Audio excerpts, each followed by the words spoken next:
All right, folks, a lot of golf talk today because there's a lot going on in the golf world. Justin Thomas is back in the winning circle. We had complete heartbreak from Joel Dahmen, a little bit of heartbreak from our guy Alistair Docherty. Frankie's got new eyes. We got all kinds of stuff going on. So you're going to love this show. It's brought to you by the lovely, lovely friends at Chevy, at Chevrolet. That is chevy.com/Equinox EV. That's where we're going. The Equinox EV offers a roomy, no compromises interior. And again, Chevy is providing this show for you, really.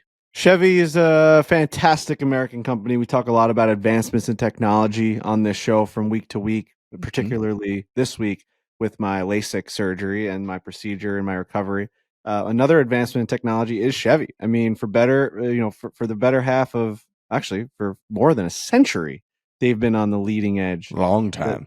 They've been on the forefront of always pushing the car and auto industry to the next level. Now we're at the EV stage, and they take this Equinox, which has always been just a great Chevrolet car. Now you have the Equinox EV, 17.7-inch diagonal touchscreen display, putting that inside this car, this electrified car. With how many miles do you get on this thing? How many miles do you get on a full charge of an Equinox EV? You get 319 miles of range on a full charge. That's outrageous. That's outrageous. So if you've ever been on the fence about EVs and mileage and, where are you going to do all 319 miles? If you can't plan out your trip with 319 miles on a full charge, then you got something else wrong with you. Chevrolet is absolutely leading this parade of EVs. Go to this link. That is chevy.com/Equinox EV. We got product info, lease offers, and amazing deals. Chevrolet, together, let's drive. I think 2025 will go down as like the greatest golf year of our lives. It really feels like it's going to be like we're at the beginning of this thing, and think about how big these wins have been already. Fore-play, presented by Barstool Sports. We are back. We got a lot to talk about in the golf world. We got a lot to talk about in in our lives right now. I'm looking up at Frank Borelli III there, who's had a big life change, I think, in the last couple days. Is that true? Yeah. I got LASIK surgery on Friday. It is now Monday. I know I go through quite the changes on this podcast. I feel like I'm always coming on here, giving life updates. This happens to be one about my eyes. I went to Dr. Jeffrey Della Russo Laser Vision. Let me tell you guys something. This advancement. Now, I'm not out of the woods just yet. I'm going to be very honest in this assessment of LASIK. All right. I want to say for all our audio listeners, you don't look like you're out of the woods yet. Well, this was more just for, visuals. Because I don't have to, I wear these when I sleep, and also it makes an imprint on my nose, so I don't like it. Yeah, I mean, I'm definitely not out of the woods yet. I wouldn't say that my recovery has been like, oh, you wake up and it's perfect. Like, I have very sensitive eyes. I think that's what led me to LASIK, is like contacts always bothered me when I was on flights. We fly 100 times a year. I got a baby coming, waking up at 3:00 in the morning, the whole deal. Like, I just thought this is the best time for me to do this. I get very irritated by contacts, and I've worn them for 20 years. And I'm like, I'm just done doing that. I want to feel life not feeling that way.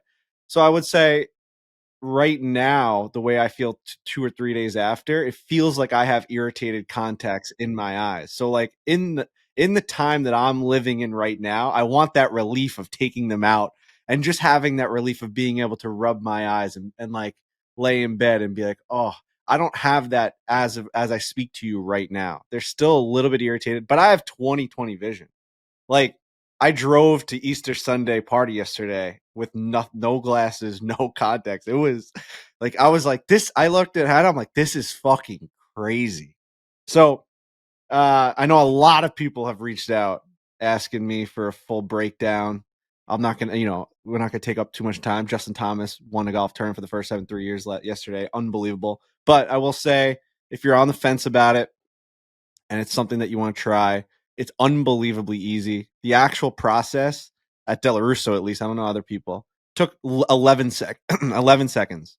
Like, you go into this room, they put you down on a bed, on whatever chair, dark room. You put a little snow cap on thing, and you're laying there. He puts something. He goes, "You ready?" Yep.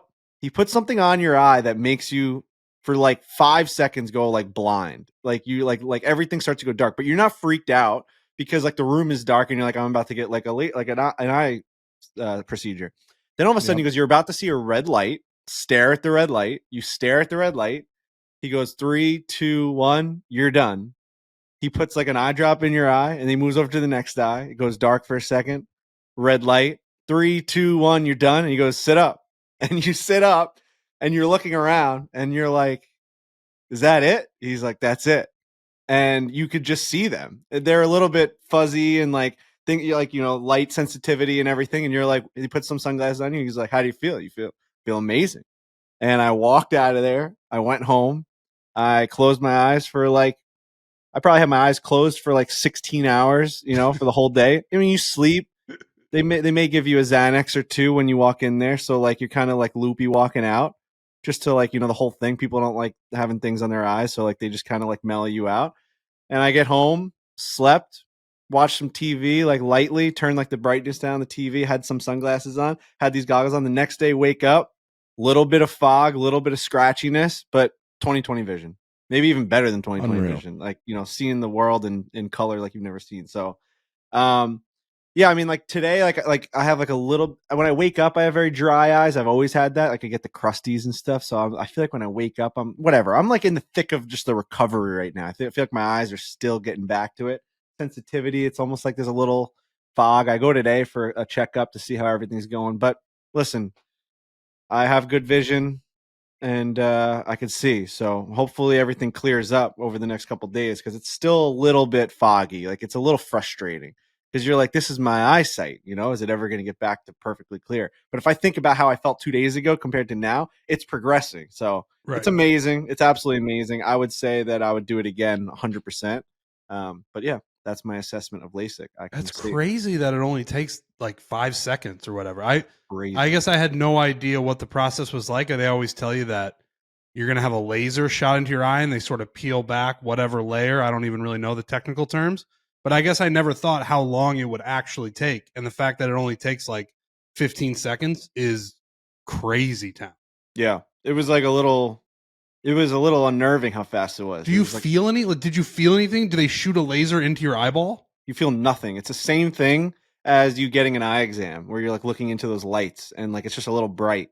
They put numbing drops in your eyes, I guess, but you feel nothing. You feel absolutely nothing. Wow. Yeah. Because you and I have gone back and forth for a couple of years now about maybe getting it, and you finally, bit the bolt and did it, and I'm still thinking about doing it, but that makes me feel way better about it. Yeah, what's change your opinion at all there, Trent?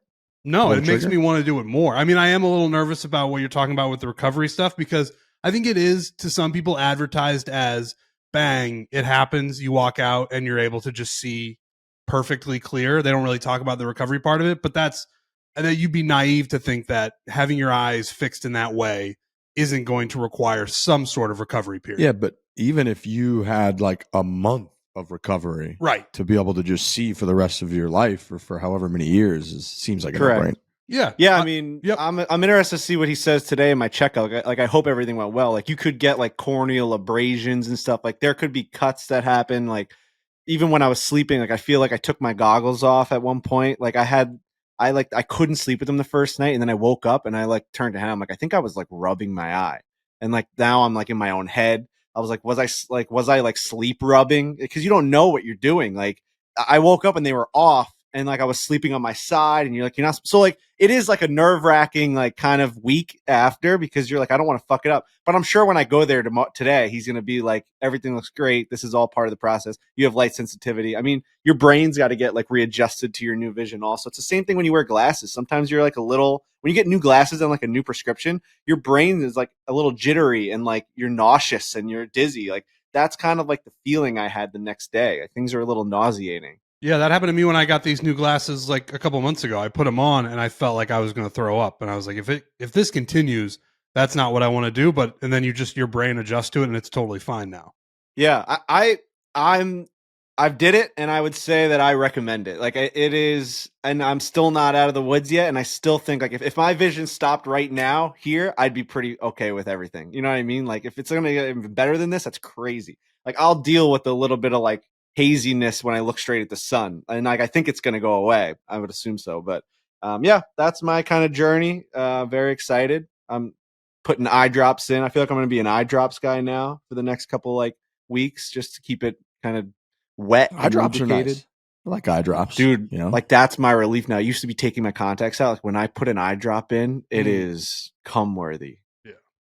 Oh, yeah. That's good stuff. But yep, that's it. That's it. I mean, I yesterday it was like everyone's like, "Oh, your eyes look a little swollen." Like it's like when you go through like something like that. I went to like an Easter party and I'm like, I know my eyes look swollen. Like every it's a person I talk of the talk to, town. like, That's what can you everybody. see me? And like Everybody came armed with that. That's what their like, their conversation you starter was look going to like be. high. I was like, no, I Mhm. just got LASIK. And like, oh my god, how's this? Like, oh, You did it. You pulled the trigger on it. Proud of you. That's great. Congratulations, Frankie. Congratulations. Golf. Quite a bit of golf to talk about. We got Justin Thomas breaking through. I want to comb through, a handful of the other top names in the game of golf and kind of compare where everybody's at because it's been almost 3 years now since JT has won. He's one of the bigger names in the game. We got a little bit more Rory stuff I want to get into. Joel Dahmen with just a heartbreaking loss down in Punta Cana.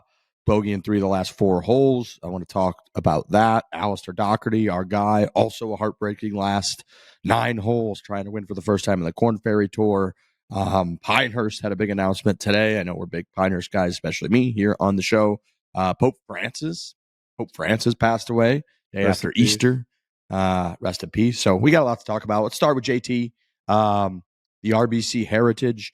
Justin Thomas been playing very well all year long at the Valspar. He almost broke through and won there, and has had just a lot of really good starts. He, of course, did not make the President's Cup team. I believe is what the team that he was left off of last year, which is shocking. JT is like the emotional leader of the U.S. team. Him and Tiger Woods going crazy, high-fiving him and Jordan Spieth and all of the different team events. High-fiving, hugging, going crazy. He's chipping in, going nuts. He's been kind of our guy. Hadn't won since the 2022 PGA Championship at Southern Hills. Comes through, gets the win. He makes almost a 20-foot birdie putt on the iconic 18th hole at Harbor Town after just a knockdown, drag-out kind of back 9. Great golf course. Everybody raves about that golf course. You guys have been there. Trent was down there and played it just a few days ago. But golf is undoubtedly better when Justin Thomas is at or near the top of it, when he's winning, when he's contending, when his name is in golf headlines. It's just hashtag good for golf. He's a big personality. He's funny. He's witty. He's polarizing at times with the get out of here, buddy, and, incidents that he's had over the years. But overall, again, he brings the fire. He brings the passion. He's boys with all the crew. It seems like they had the spring break crew. We were lucky enough, I know we mentioned a few times, to be invited to his home in Florida a few years ago. And just the different jerseys that he's got signed and his cool like den that he had in his house or what would you call it? Like his loft attic type area where he was like his man cave, shows you like the influence that he has across other sports. He's got all kinds of NBA players, MLB players, hockey players that have like signed stuff for him. So the whole point being, he's just one of these big personalities that kind of does really transcend the game. And when he's playing well, when he's winning, it's much better. His first win in 3 years. Just great to watch. Got all kinds of action on social. And yeah, I'm as a golf fan, we got Rory, now we got JT. We love to see it, I think. Yeah, especially coming down and winning in a playoff. Very Rory-esque of like having to really have to reset, go back out there, hit the golf shot, react to how you played it the first time, hit a better shot coming in the second time. Really great performance. Just a phenomenal Sunday. And then also setting course record, like you said, like this guy is playing some great golf. We said in the beginning of the year that these guys, these big names, were going to start kind of picking these tournaments off one by one. Now you've got, Scottie's in the top 5 in every single event, it feels like, and Rory's winning the Masters and the Players and all these things, right? Like you got all these big events that these guys are winning now. This is going to be the year. I think 2025 will go down as like the greatest golf year of our lives. It really feels like it's going to be like we're at the beginning of this thing, and think about how big these wins have been already, right? Like we're just in April right now.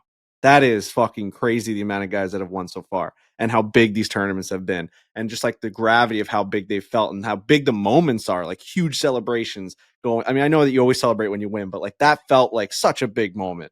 first win in 3 years, Griner on the bag, which we can get into, like, hopping off of Max Homa's bag, JT's guy gets sick at the Masters. Is this a Wally Pipp situation? Like, I mean, you watch that hug on the 18th green at Harbortown. You're not separating those. I don't care what kind of relationship you have with the other guy. You are not going back. Joe Griner is Justin Thomas's caddy. Do we agree?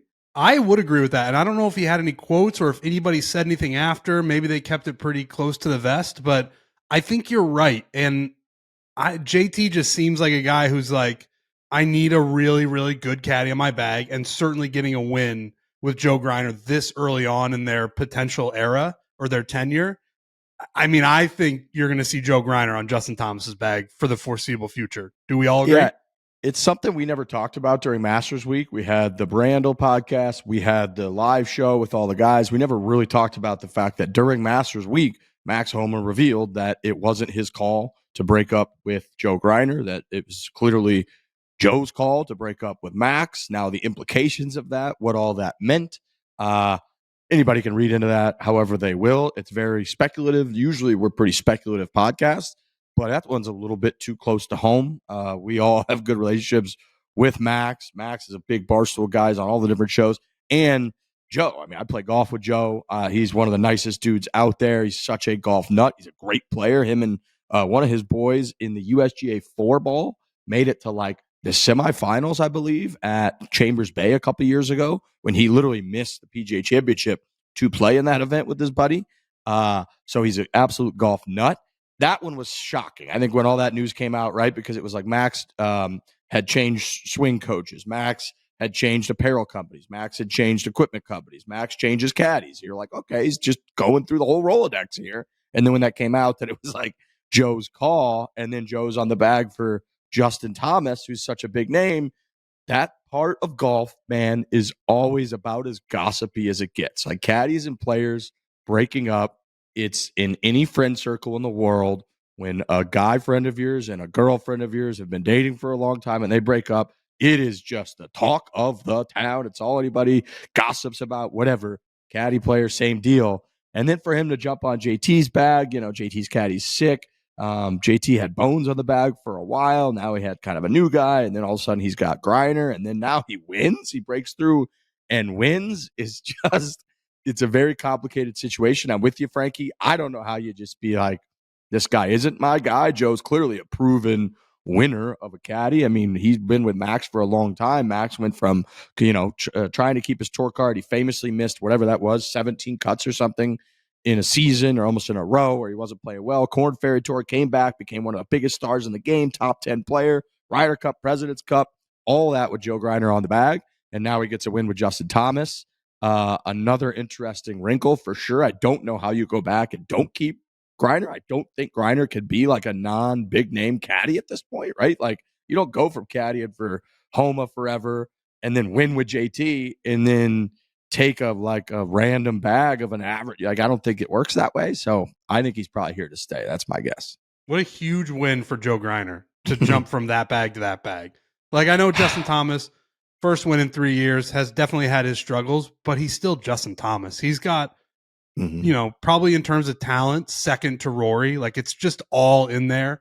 And to not fall into, just like to pick up that bag and be like, Justin Thomas is my guy now. And then to win a couple weeks into it, I think it's like probably like a $300,000 payday. Like that's pretty damn good. And I to put a pin in it, I would be stunned if we don't see Joe on Justin's bag going forward. Yeah, I mean, we love Max, but it's been dark days like on the golf course. I mean, he had to make a move. The Masters was his first cut he had made since like in a full year.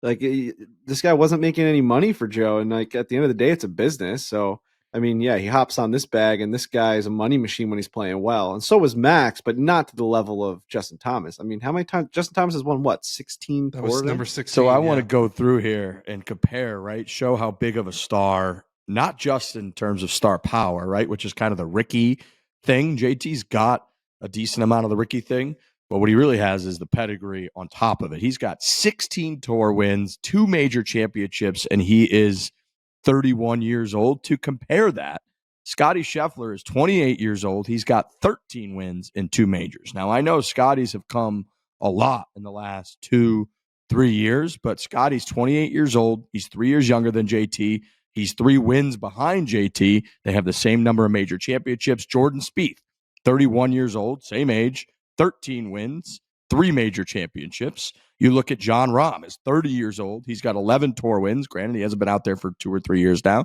and 2 major championships. Colin Morikawa is 28 years old. He's got 6 wins on tour, 2 major championships. So those 16 wins that he's got, Xander Schauffele, 31 years old, same age. He's got 9 wins and 2 major championships. So he's almost got double the wins of Xander Schauffele. So JT's career is no fucking joke. And then you mentioned it earlier. I'm so happy that this started kind of going crazy because we've kind of touched on it a little bit throughout the podcast that not just has JT got the wins and the team, camaraderie type deal on Team USA, and he's got a couple major championships. His dad, PGA of America, he's won the PGA twice. Very cool, all that stuff. He's also just had these lightning rod rounds over and over and over again where he's got all of these course records. Wildlife Country Club, 59. Harbor Town Golf Links, 61. Pete Dye Stadium course, 61. Medina Country Club, which was playing like 8,000 fucking yards a couple years ago, or 3 or 4 years ago now, 61. Plantation course at Kapalua, course record, 61. TPC Kuala Lumpur, course record, 61. TPC Sawgrass, 62. Erin Hills, 63. Wingfoot Golf Club, 65. So he has got course records at some of the most iconic courses you could possibly have. So when this guy's talent is at its peak, he is really, really at the top of the game. Those are insane numbers. Those are, these are course record numbers, which we talk about in golf all the time. You can't play defense. So someone else could just go out there and shoot a better score than you. And you have all of these records at the most iconic, hardest golf courses that you guys play. Like, that is such an accomplishment amongst his peers that no one else has been able to go out there and play the golf course better than he has at all those places is insane. Ever at any event, maybe guys have tied him, but like never ever have been better than Justin Thomas at those golf courses. It's nuts. And he's just a fiery guy. Love everything about Justin Thomas. I feel like I had my ups and downs with him in the early years, thinking that he may have been like a cocky, and it wasn't warranted type of guy. And the Alabama whole deal with him, like it was just like he was better than you. And then he started winning majors and tournaments and Ryder Cup. He's like he basically is American Ryder Cup, captain essentially. And I've just fallen in love with him. I've absolutely fallen in love with Justin Thomas, and he just brings the fire every single time. And he's just an easy guy to root for. He really is. Very interesting quotes came from JT about Xander Schauffele and his putting. He said at the end of last year, JT called Xander. He goes, as funny as it is, a huge help was when I called Xander at the end of last year. Thomas said during his winning press conference, I think he's one of the best putters in fundamentals and not just putting, but everything. And I was just like, can I pick your brain for 2 or 3 hours? Just talk about putting. They talked for 3 hours about putting. JT went on to say, you guys obviously know Xander, but he does not leave any box unchecked. He said that day, if it has anything to do with potentially improving in golf, I've probably done it or tried it. And then JT went on to say, I'm better off. I call it pro-am putting. When it's like I obviously want to make a putt, I always want to try to make a putt. But when I'm hitting a putt in a pro-am, I'm not grinding on the read. I'm not thinking about all these different things. I'm pretty much stepping in, giving it a look, and go. And how often I end up making putts in that situation, it was probably more up here in his head than it was anywhere else. So very interesting that a top 3 player in the world, a competitor, is giving JT a 3-hour block of his time to talk about putting. It just kind of does show you that golf is unlike any other sport. I just don't know, you don't really hear anything like that. And I thought that was just a cool little inside story. A couple Team USA guys, a couple top dogs in the game, just chopping it up about putting last fall. Would love to have been on that conversation. I think that's where people would critique golf. Like people who like other sports would say, do not get on a 3-hour call with your competitor and teach him how to do something that is better than what you are doing. Because then he's just going to win. He just won. Like if you're Xander and Justin Thomas lights the world on fire in 2025, you're like, that's great. It sounds like I gave him really good advice, but boy, I would prefer to win those tournaments over him. Wasn't there a story? in baseball that someone was like teaching another pitcher like a cutter or like a circle change.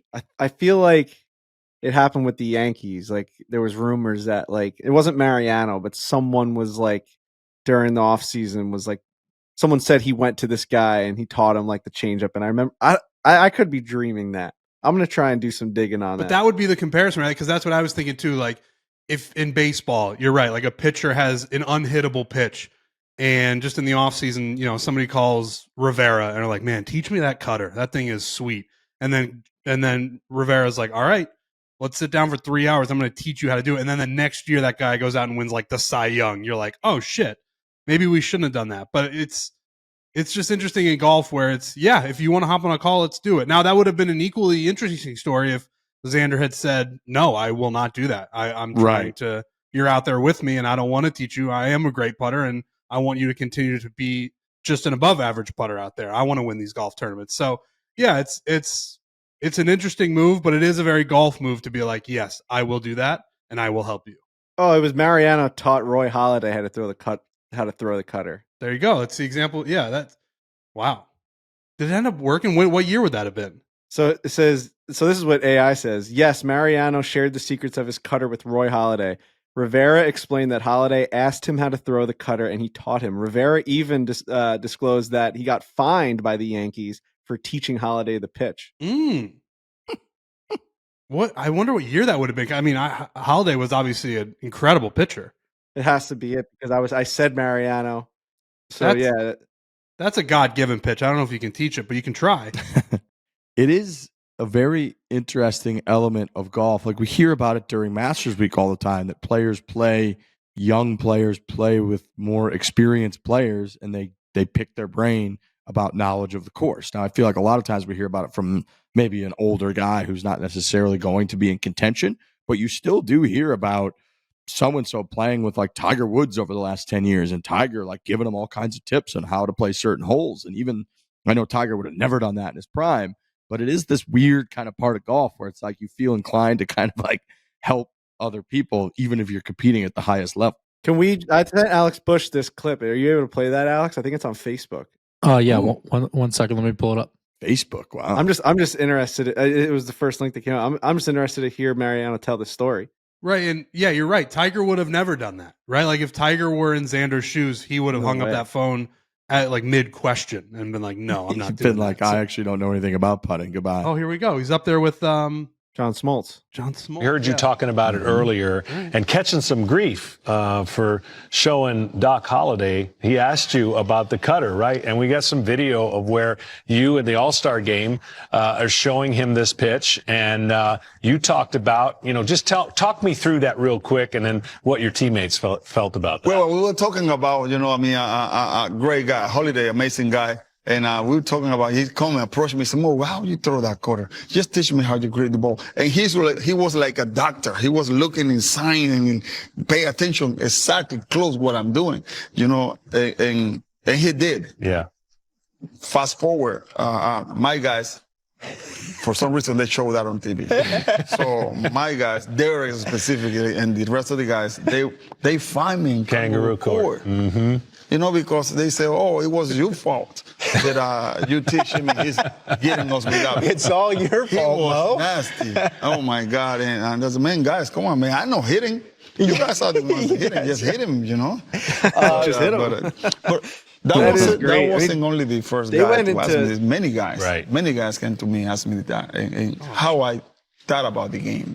I was able to share a lot of information with a lot of players. baseball is interesting in that, and you had mentioned before, Frankie, when you're playing a golf course, you're just playing yourself and the golf course. It's not, you're not going up against somebody, nobody's going to play defense, or nobody's going to try to hit the pitch that you're teaching to Doc Holliday. Yeah. That's what's different about baseball, where you're like, you got teammates on the offensive side of the ball being like, hey man, I can't hit this Roy Halladay cutter, and it's because you fucking taught him how to throw it, and that sucks. Yeah, and I guess golf is just different because I wonder if like JT's competitors are pissed that Xander taught him like how to get back on track and putting.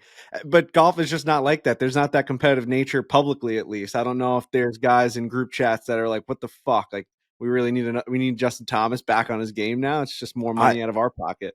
I just think it's almost like it's an unwritten faux pas in golf to not give tips and be cordial when folks are talking about their game. You know what I mean? Yeah. Like, Mhm. I don't. Yeah. I don't know that it would be almost weirder because I think anybody who would be talking that shit in a group text has also like helped the guy out or been like, "Hey, dude, I'm noticing like during a practice round on the 5th hole, be like, dude, you're aimed up well to the right, like your alignment stinks," and the guy be like, "Fuck, really?" Like I guarantee you, they've all done that. So it's like to be chirping about JT, it is a very weird dynamic because that kind of was my first instinct too of like, why are you helping out one of your competitors who down the stretch in a major championship coming up soon? Very realistically, you could be like, God, I wish this guy would miss a couple of those putts he usually misses, but I gave him a 3-hour lesson on the phone, and now I'm gonna like lose my, like, that's crazy. Yeah, but it's also just being a good guy. Like, I don't know that there's a single person, even Mariano was showing his competitor how to throw his famous pitch that made him the greatest closer of all time. Like, Sidney Crosby skates with Matt Barzell during the summers, and they skate with Nathan McKinnon, and they work on strides and how to get quicker and faster. All the hockey guys all work out together and try and get better. And like, it's just baseball players. He just said at the end, like, he goes, I was able to share my wisdom with so many pitchers. Like, imagine being the guy that says no, like, no, I'm right. Like, JT calls Xander, hey, I need some help putting. He's like, no, dude, I want to beat you. That's fucking crazy. And Mariano even said, like, the reason that one got a bunch of attention is because they showed it on TV. Like, that's the only reason. If that weren't on TV, then it would just be a non-story. Well, also, depending on when that happened, like, the Yankees played against the Phillies a bunch of times, in the World Series, obviously, 09. And, like, so you're facing a guy like Doc Holliday who's, like, coming out there and facing you. And all of a sudden, he throws Derek Jeter a cutter low and outside. He looks into the bench and just stares at Mariano. Like, are you fucking kidding me? It's also, golf is just really hard, Yeah. and all these sports are really hard. So it's, if you, like, what are the chances the tip you give someone is going to fully change their game to the point where they're winning? Nobody's going to win every single golf tournament. Like, that doesn't exist. Xander's not going to give Justin one putting lesson for 3 hours and then JT's just going to blank the board the whole season. Like, it's too hard of a sport. There's too much variance and there's too many good players out there. So overall, not that big a deal, but I kind of wish, just for the narrative part of it, that Xander had hung up on Justin. That'd have been nice.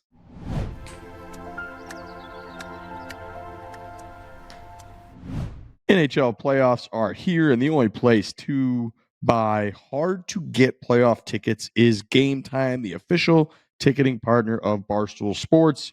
They've got killer last-minute deals, all-in prices, views from your seat, and their lowest price guarantee. Game Time takes the guesswork out of buying NHL playoff tickets. Obviously, my Blues are playing the Jets. They lost in heartbreaking fashion in Game 1. Game 2 is tonight.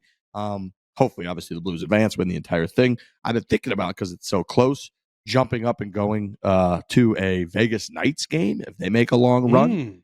So I've been looking at the Game Time app, but even outside of that, I mean, they've got Canadiens Capitals. I'm looking, you can get tickets down in the bowl. They're $142. That's for the GT picks. $130 I'm looking at, $151.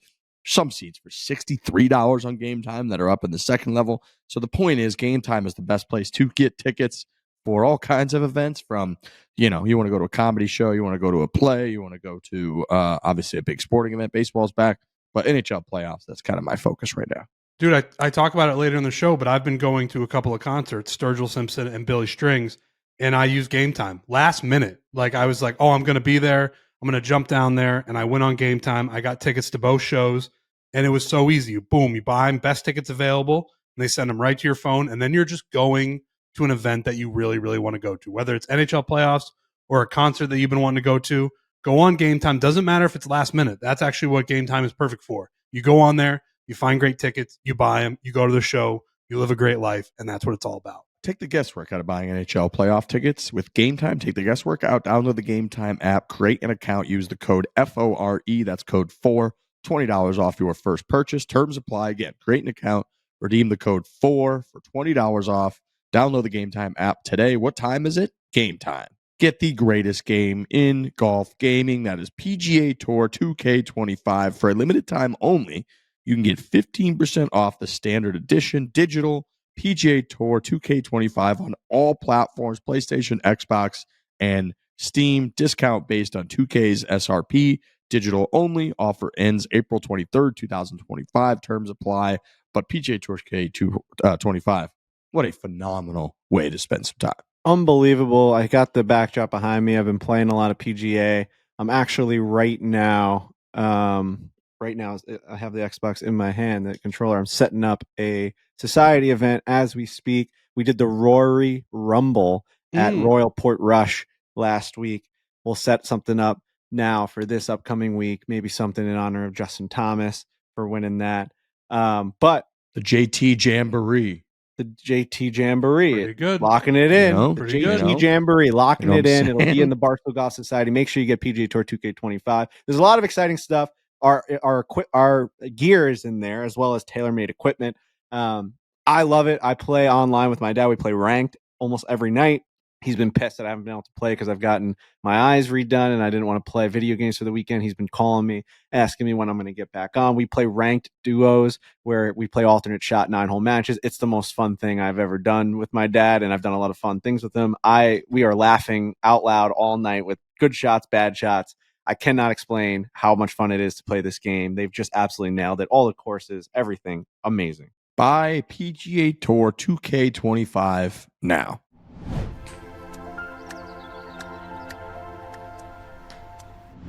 I do with the JT thing.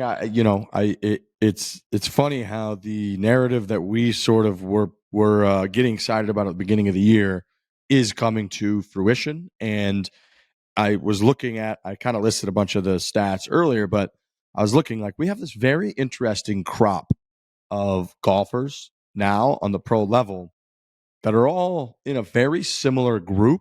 Rory is kind of the only one that's really broken out of that group, I would say. Like Rory's got 29 wins, 5 majors, all 4 majors. The only Grand Slam winner really out of this generation. The first one since Tiger Woods from 2000 when he completed the career Grand Slam.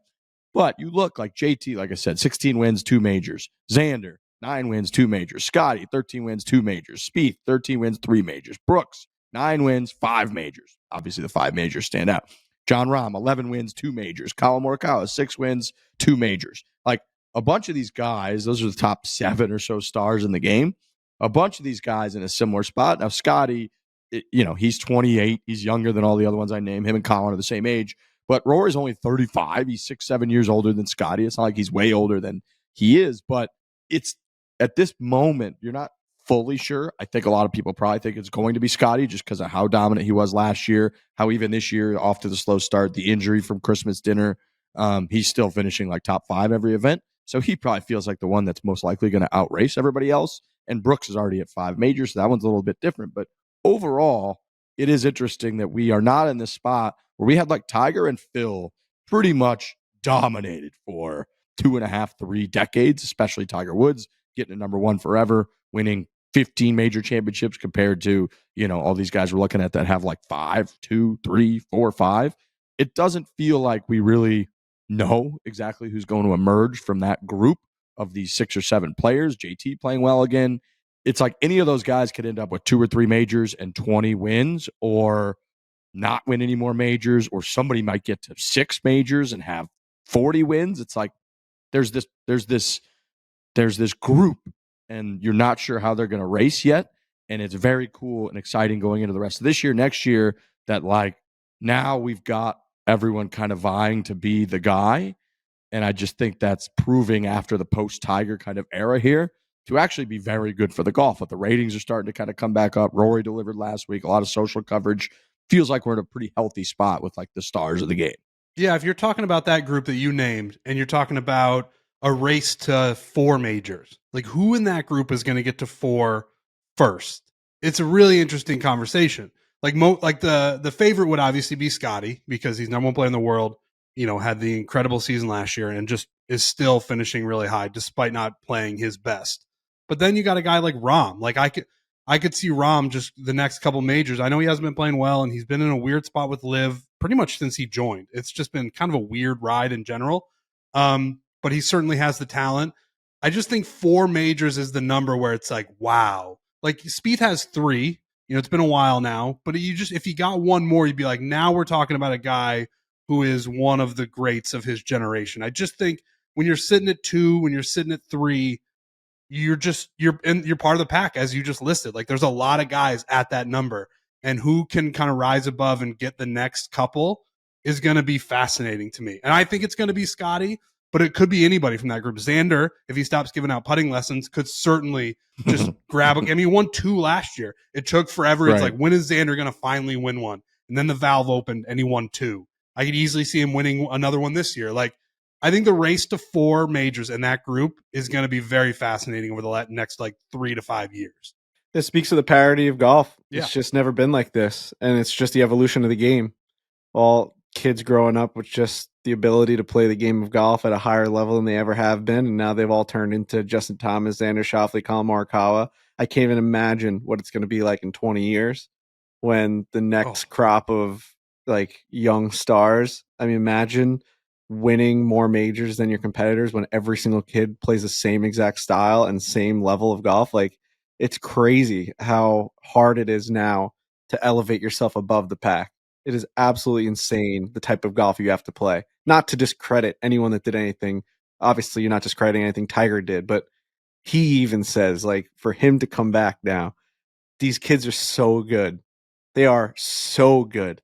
You have to catch lightning in a bottle now to win. Especially if you're a Tiger, if you're a Rory, it's just got to be. Look, it took Rory fucking 11 years.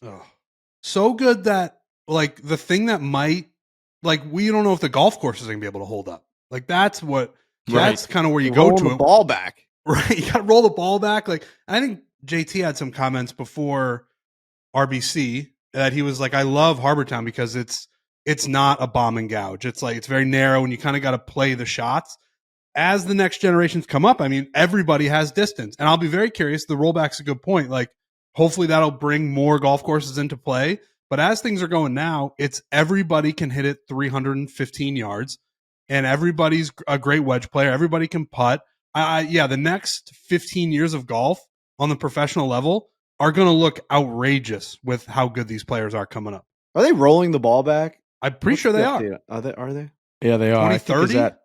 Yeah, I'm not sure. When is the golf ball? I think if you went back and listened to podcasts when the rollback was really in the news and it was a big topic, I'm sure we were all anti-rollback because 2030, yeah. Because you're talking about a very small percentage of the golfing population. But I understand the side of it where, if everybody's hitting at 350, a lot of these golf courses that are iconic and the PGA Tour hits every year and the majors that they go to, are going to become obsolete because they're not the same. They were built when guys were hitting it 275 off the tee, 280 off the tee. And it's whoa. But now people are hitting it so far that it kind of makes everything the same, which is not what you want. That's one of the big things Tiger bitches about a lot. Yes. It's the parity is now, greater than it's ever been. His argument is that the equipment's a huge part of that. Everybody can just hit it straighter now. Yeah. The ball doesn't curve because of the drivers, because of the clubs, because of the combination of the drivers and the balls and the clubs. That if you're not as skilled at controlling the spin, whatnot, that technology has negated a lot of that advantage, and therefore everyone is much more on the same level. So all of that combined is way harder to emerge from the pack. That's why it really historically was amazing what Scottie did last year, and honestly continues to do. He hasn't won yet this year, but he's 8th, 4th, 2nd, 20th, 11th, 3rd, 25th, 9th so far this year. It's an unreal season. It's unreal.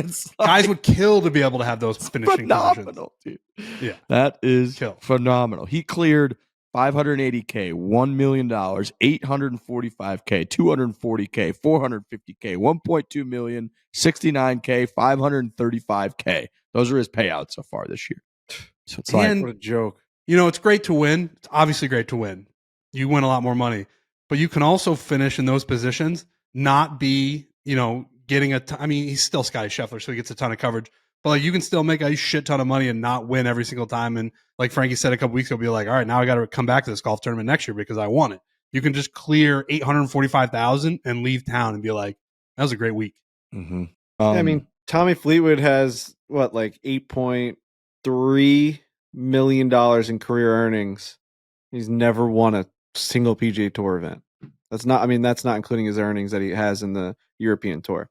But like just finishing 20 and 15 and 7 and 9 your whole career, you can make $10 million. Kevin Kisner made a goddamn fortune doing that. I know. Mhm. But Kiz won a couple.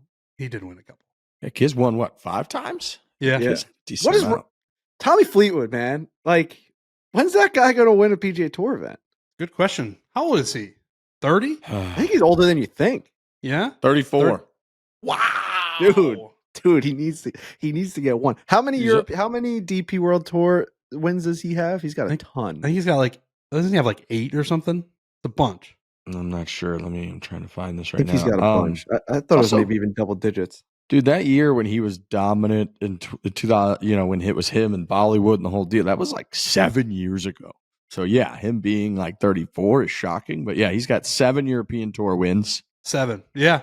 We would love to see him get one. Nobody wants Tommy Fleetwood to win more outside of Tommy Fleetwood than this crew. He's the best. He's the favorite. And the he is TaylorMade our crew. favorite person on tour, without a doubt. It's leaps and bounds, not even close to how he's number one. I mean, aside from Tiger Woods, of course, but he's number one, and then it's everyone else. How much we love him and we want him to succeed, and he does succeed. He just doesn't get to the top. I look at him on my DraftKings Sportsbook app all the time. On Friday and Saturday, I see Tommy Fleetwood's name, and there's so many times that you want to just hammer him because you're like, this guy has to catch fire today and win, and he hasn't in my whole life. No, he has made my life easier in the fact that when we run into people when we're at tournaments or just out and about, whatever, they'll ask who your favorite guy is, and it's Tommy Fleetwood. It's the easiest answer now. For a long time, you're kind of like, everybody's been pretty nice to us. We've been very lucky to meet a lot of cool people. But now, bang, it's Tommy Fleetwood, no doubt about it. So, yeah, we want him to get a win. Just please win. That'd be so awesome. Tommy is obviously up there. I think he is hands down all the TaylorMade behind the scenes guys. They're always the guy we root for the most, and we root for everybody, is Tommy Fleetwood. My number one answer is probably Joel Dahmen. And Joel Dahmen had just a heartbreaking day on Sunday. He bogeyed the final 3 holes in Punta Cana to finish 1 back and miss out on going to a playoff with Garrick Higo, who ended up winning. Joel missed a 2-foot or 1.5-foot par putt on 17. The only thing really in his defense, the wind was absolutely whipping. It's always really, really hard to play golf. As everyone knows, when the wind is whipping, it's especially hard to close out a golf tournament. But Joel was playing extremely well all week. He got to the point even on the back 9, not having his best, where he had a couple stroke lead. And then, like I said, just kind of bogeyed his way in on the 18th hole. It was playing very, very difficult. It's a 510-yard par 4, wind whipping. He had 210 or 220 in, hit it. Pretty good shot. Wind grabbed it just in the right rough, hit a mediocre chip. Putt burns the edge. Next thing you know, it's over. I pulled up this clip to send to the Bushman of Joel's interview afterwards. Joel, again, is one of our favorites. He's always been extremely candid, emotional dude out there. Here's Joel's post-round presser. I think I'm in a little bit of shock, honestly. It's not how you win a golf tournament, I'll tell you that. I don't deserve to win it. I don't know what happened on the short one on 17. I mean, I'm obviously nervous, but unfortunately, I'm prone to that at times. And 18 is just a really hard hole, man. We had 220 pin, and wind surfed on it and hit a very average chip. I hit a good putt. I actually thought it was a straight putt and broke a little left on me, and all of a sudden I wake up and I lost my golf tournament. This one could take a while to get over. It's one of those things you learn more in defeat, unfortunately. I don't know what I'm going to learn from this yet. Like I said, I still think I'm in a little bit of shock. Felt like I was in a good headspace. I was in a good headspace, but sometimes your body doesn't cooperate. I think in the past I've tried to fight against it, and recently I've tried to take it more head on. Like when you're nervous, embrace, and you have the adrenaline, attack that and embrace it and run with that. It's like the first round, there's a little bit of adrenaline when you're shooting 62, but you're attacking and you're going after it. And today I want to be on the offense. And I really did. I mean, I was obviously, you have to control your breathing a little bit and try to control your heart rate, but at the same time you're attacking and you're playing offense. And I tried to stay aggressive with my golf swings. I did. but just didn't work out. Sucks. Golf is impossible, dude. Golf is impossible. Especially coming down the stretch at a tournament trying to win. Like, he's talking about his breathing. He's talking about attacking the adrenaline in his own body. It's like every other big sport is so reactive that you don't have time to think about those things. Golf, you hit a shot and now you're just walking and you're thinking. And it's the only thing on your mind is, what am I going to do next? How am I going to perform? I know he didn't win the golf tournament and he said he was in shock, and I believe him. And it's just fucking hard. It's really, really, really hard. Dude, I think that's just what separates people. Like, I think you said that golf is different, but I don't think it really is. Like, think about any other sport. You have that moment right before you're about to embark on that big decision you have to make. Pitching, go back to Mariano Rivera. He gets the ball from the catcher. He's facing David Ortiz. He's thinking about every single moment that's about to happen. The way he's going to release the ball. What's he going to throw? Is it going to be fast enough? Is it going to be in the right position? His breathing is through the roof. You know, you got guys like Michael Jordan that's like taking the ball down the court, being like, what am I about to do? There's 10 seconds left. I know it's a little bit more reactionary because like the clock is ticking, or like you have to go. Pitching's the closest. I would agree with pitching's the closest for sure. But I think about hockey, and I think it's a little bit closer in that sport to like what Trent's saying, where it happens so fast. You don't really have much time to consider your breathing, whatever. It just happens. And yes, there are clutch moments. I mean, I remember when McDavid last year in like the overtime or whatever it was against the Dallas Stars, it missed like a wide open net, and he ended up scoring the game winner the next period. And his answer afterwards was like, I simply have to be better. You cannot not score in that situation. And you know, that was one where it's like you could definitely miss in reactionary sports, and like the moment could get to you, whatever. But I do think golf is unlike anything else. Pitching's a great example, Frankie, because I do think they stand up there and you fucking see it, dude. You see closers melt down. You see people, like, it happens where you're like, oh my God, he's losing it. And he knows he's losing it. It's like Spieth when he blew it on the 12th hole. It's like, hey, Michael, I think I'm collapsing. And you can like sense it. Whereas like basketball, you could definitely not have the clutch gene. And obviously, what's his face is out there talking about that, debating that with people all over the world right now. But like in golf, I do think it's so unique in that you are spending most of the actual event like in between thinking about what you're going to do instead of like catching your breath, getting water, whatnot. You're like sitting there thinking about your swing, about your breathing, about how nervous you aren't, about your adrenaline. And then when it plays out the way that it does and you feel that it's slipping away, it's so unbelievably devastating. And yeah, man, Joel wears his heart on his sleeve. He has always been incredibly honest. Him being like, I didn't deserve to win, clearly is like something you don't see a lot of people say in that spot.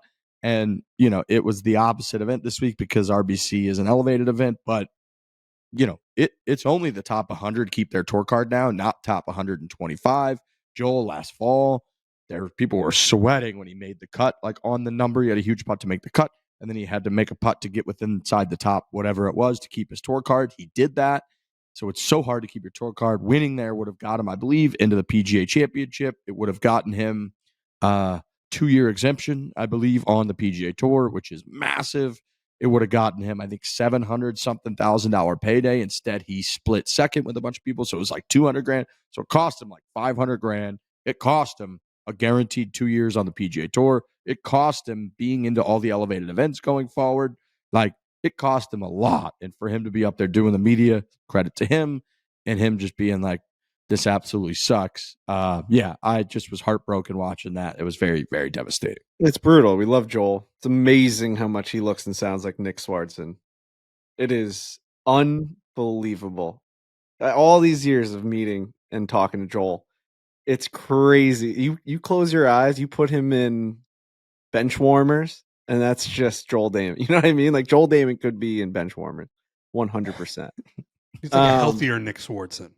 A healthier, yeah, oh yeah, better looking, better athletic, better athlete, the whole entire deal. But Nick Swartzen, you know what I mean? Oh yeah, it's like if they're making a golf movie and they're casting people, Nick Swartzen is playing Joel Dahmen without a doubt.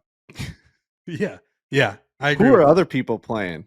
What other actors are playing other golfers? Well, I think now if you make a golf movie, which they did make one, they made a Happy Gilmore too. I think the golfers just play themselves. No, I know. I'm just thinking, like, if you needed to make a big blockbuster of Hollywood actors, I think what's his name? Mezcal, the guy who Pedro- just was.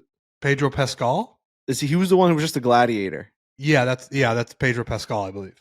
Right? He could play Tommy Fleetwood, I think. Whoa. When he has the long hair. Yeah, he could be. Whoever was Passion of the Christ Jesus could play Tommy Fleetwood. That actor. Jim Caviezel. Is that him? That's Tommy Fleetwood. Yeah, because Jesus to Jesus. There's got to be a I Rory just saw. one Did that after guy get this. struck by lightning? What? I just saw a thing about that. No, I think when they were actually filming Passion of the Christ, like lightning struck, and I think he got struck by lightning when they were filming like Yep. the crucifixion scene. It's like, Yeah. and everyone Who was like, played "We Jesus got to the get Best off Christ this little." Was indeed struck by lightning twice during filming. The first strike occurred on the last shot of the movie while filming the Sermon on the Mount scene. The second strike happened, an assistant director, Jan Michelini, while they were together under an umbrella. Jesus. Not good. Who would Or play good, Rory? however you Rory's a think good one. I'm trying to rack my brain about what actor would play Rory. Handsome, strong-jawed man. Short, but they don't really, they can, movie magic can make somebody shorter or taller. Yeah. I'm so bad with like, who would Chalamet play anybody? We got any Chalamets that could Or the get this dozen. movie a I really don't know that this is our big boost? strong suit here. Yeah, it's fair. Yeah, I mean that I'll leave that out to the listeners. Maybe just send us in some lookalikes, and we can kind of build our own movie based off of the PGA Tour. We're looking for a Rory. We're looking for a Scottie for sure to fill in that role. We definitely need a Scottie. A JT. I mean, I could fill in for JT. Yeah, I if just you, need to you get get my if you get acting some up. acting chops, you could definitely. I do mean, if we're JT. gonna go on that route, then probably Seth MacFarlane could play JT because I always get a Seth MacFarlane. That's an interesting one. But You guys seen this buzz about Sinners? Way off topic, but I this new Ryan Coogler movie, I want to see it bad. I'm seeing buzz about it. It's a scary movie, right? I know very little about it, but I did see like one pretty short preview, and it looked like people were biting other people's necks. Ooh. I've seen a lot of buzz about it. Some people hate it, some people love it. I'll probably watch it. I'm not a big horror flick guy, so if it's got horror, if it's horror induced, I'm not a part of that. But I do love Michael B. Jordan. I love Michael B. Jordan. I've been seeing a lot of that. The Haley Steinfeld stuff, Michael B. Jordan. Yeah, that's got a lot of buzz right now. We can get back to the golf. Obviously, I don't want but I dove deep into WrestleMania this weekend.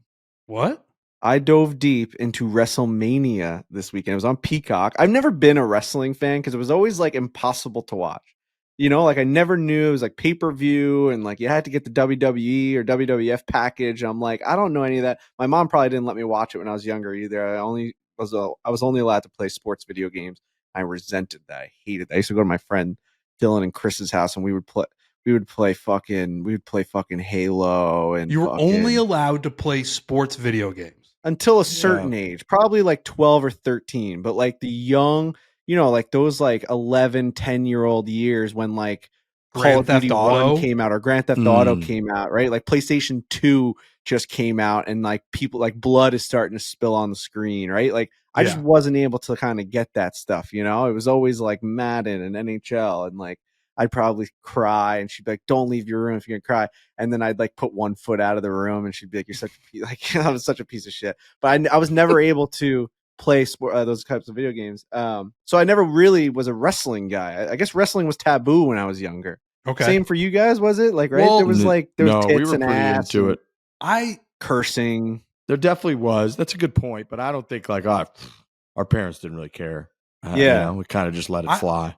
No, yeah, I think my parents would have been fine with it, but it never grabbed me. I definitely had buddies that were very into wrestling, and I definitely have the face of a guy who would like wrestling, but I don't. You know what I mean? I get that a lot. Where it's like, you got to be a wrestling fan. Yeah, we were huge Stone Cold Steve Austin fans. Yeah, and I certainly we would play the video games, and those were fun. Like Sting was a big deal when I was a kid, and like, but it just never grabbed me. Not for any reason other than I was just like, things grab you and things don't. And then when I lived with Robbie Fox for all those years, I watched a lot of wrestling, and I watched every WrestleMania, and I enjoyed it, but I have not stuck with that since. So I'm very interested to hear your takeaway. It's a big moment, right? Like we love big moments, Trent, on like Twitter, and everyone's talking about it, and it's like a big pop culture event. There's 62,000 people in the stadium in Las Vegas, and like there's always just big moments. I'm a big pop guy. Like the pops give me chills, whether it's in intro of a sporting event or whatever, but it seems like wrestling is built around the pop.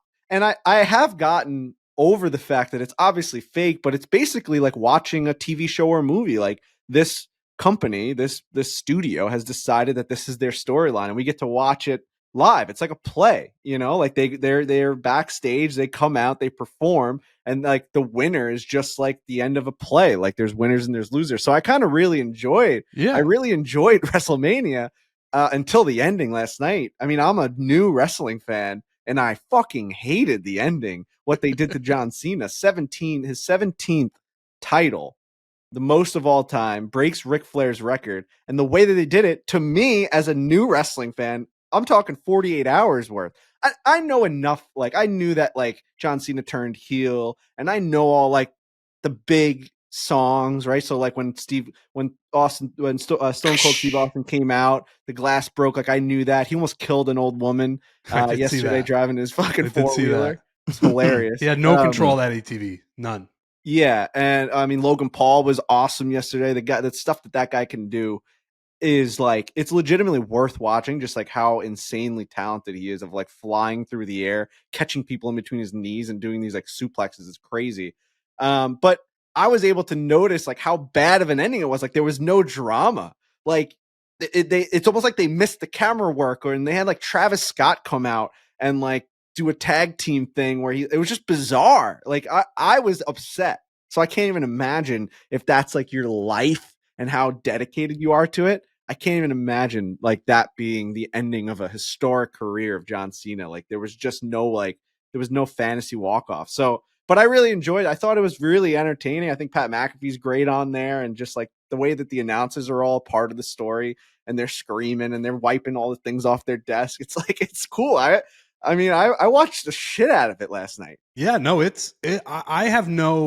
I don't turn my nose up to the fact that like, it's fake, right? Like that. I think that's, even the people watching like understand what's happening. And that's actually part of the beauty of it. It is like a play, and it is, all the characters, and it is, you just sort of, that it just is what it is. But I did see the Brandon Walkers and the Robbie Foxes of the world.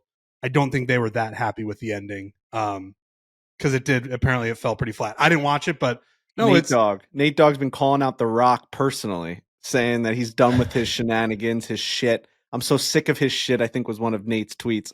So yeah, I mean, they were not happy. No. Who was it? One of the wrestlers I remember from the documentary had their ending be, like he lost the title because he was going over to the other organization. And his last match, he was like refusing to go out there and lose. And McMahon set the whole thing up where like he had the ref just super fast count whenever he was pinned, and ended it like in Canada. I think he was Canadian wrestler. I can't remember exactly who it was, but he's like Canadian wrestler. It was in Canada. It was like his last, match. He had the title, and he was supposed to either like lose it in some incredible fashion, whatever. And they ended up just like, without his knowledge, he got pinned, and the ref was like 1, 2, 3. And he just lost it. He was fucking pissed, and like actually actually hit Vince McMahon afterwards. It was a whole thing. So it's all scripted, but occasionally you get really into it. The Rock has talked a lot. Like when he was on Rogan, he talked a lot about how hard it was when he came out, because his family, I think like his dad was a big wrestler. He got into wrestling. He was all excited about it. And then he was like this fucking hated heel at first. And he was like, this fucking sucks. He's like, every city I go to, I'm getting booed by an entire stadium of people, and I just got into this business. I'm never going to be able to get out of this role. I'm going to be hated. You can't make money and be like this famous icon if you're just fucking hated your first year. So I mean, I know that it's obviously fake, like you said, but wrestling, we were so into it when we were young, dude. Oh, we were so into it. Well, the grind is also no joke. Like Monday Night Raw is 52 weeks a year. Like I get that, like the people are like, oh, it's fake and this and that, but like those moves that they're doing are pretty real. The bumps that they're taking are real. You see these old wrestlers walking around, and it's like looking at old football players walking around.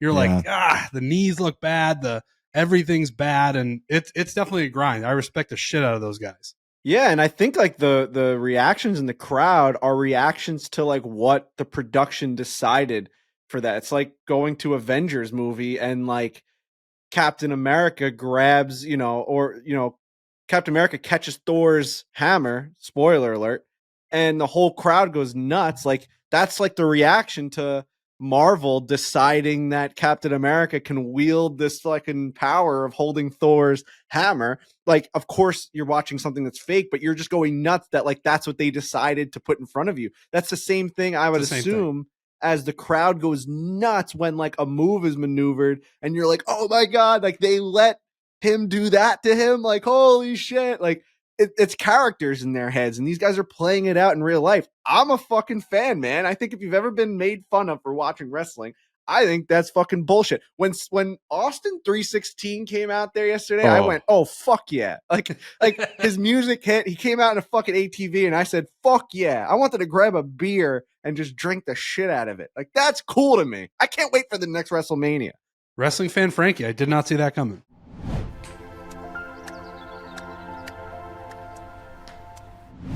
Roe Sparks are a 2-in-1 prescription treatment for stronger, harder erections, which if you're not into that, awesome. You might not be human. You know what I'm saying? Awesome. Awesome is a great term for that. Awesome. They hit the bloodstream faster because they dissolve under the tongue, and getting hard faster means having more sex.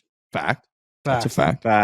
After they dissolve, they work in 15 minutes on average. Rose Sparks can give guys thicker, longer erections than you usually have because they get fuller. Rose Sparks give you the boost to last longer, so it's more fun for you both.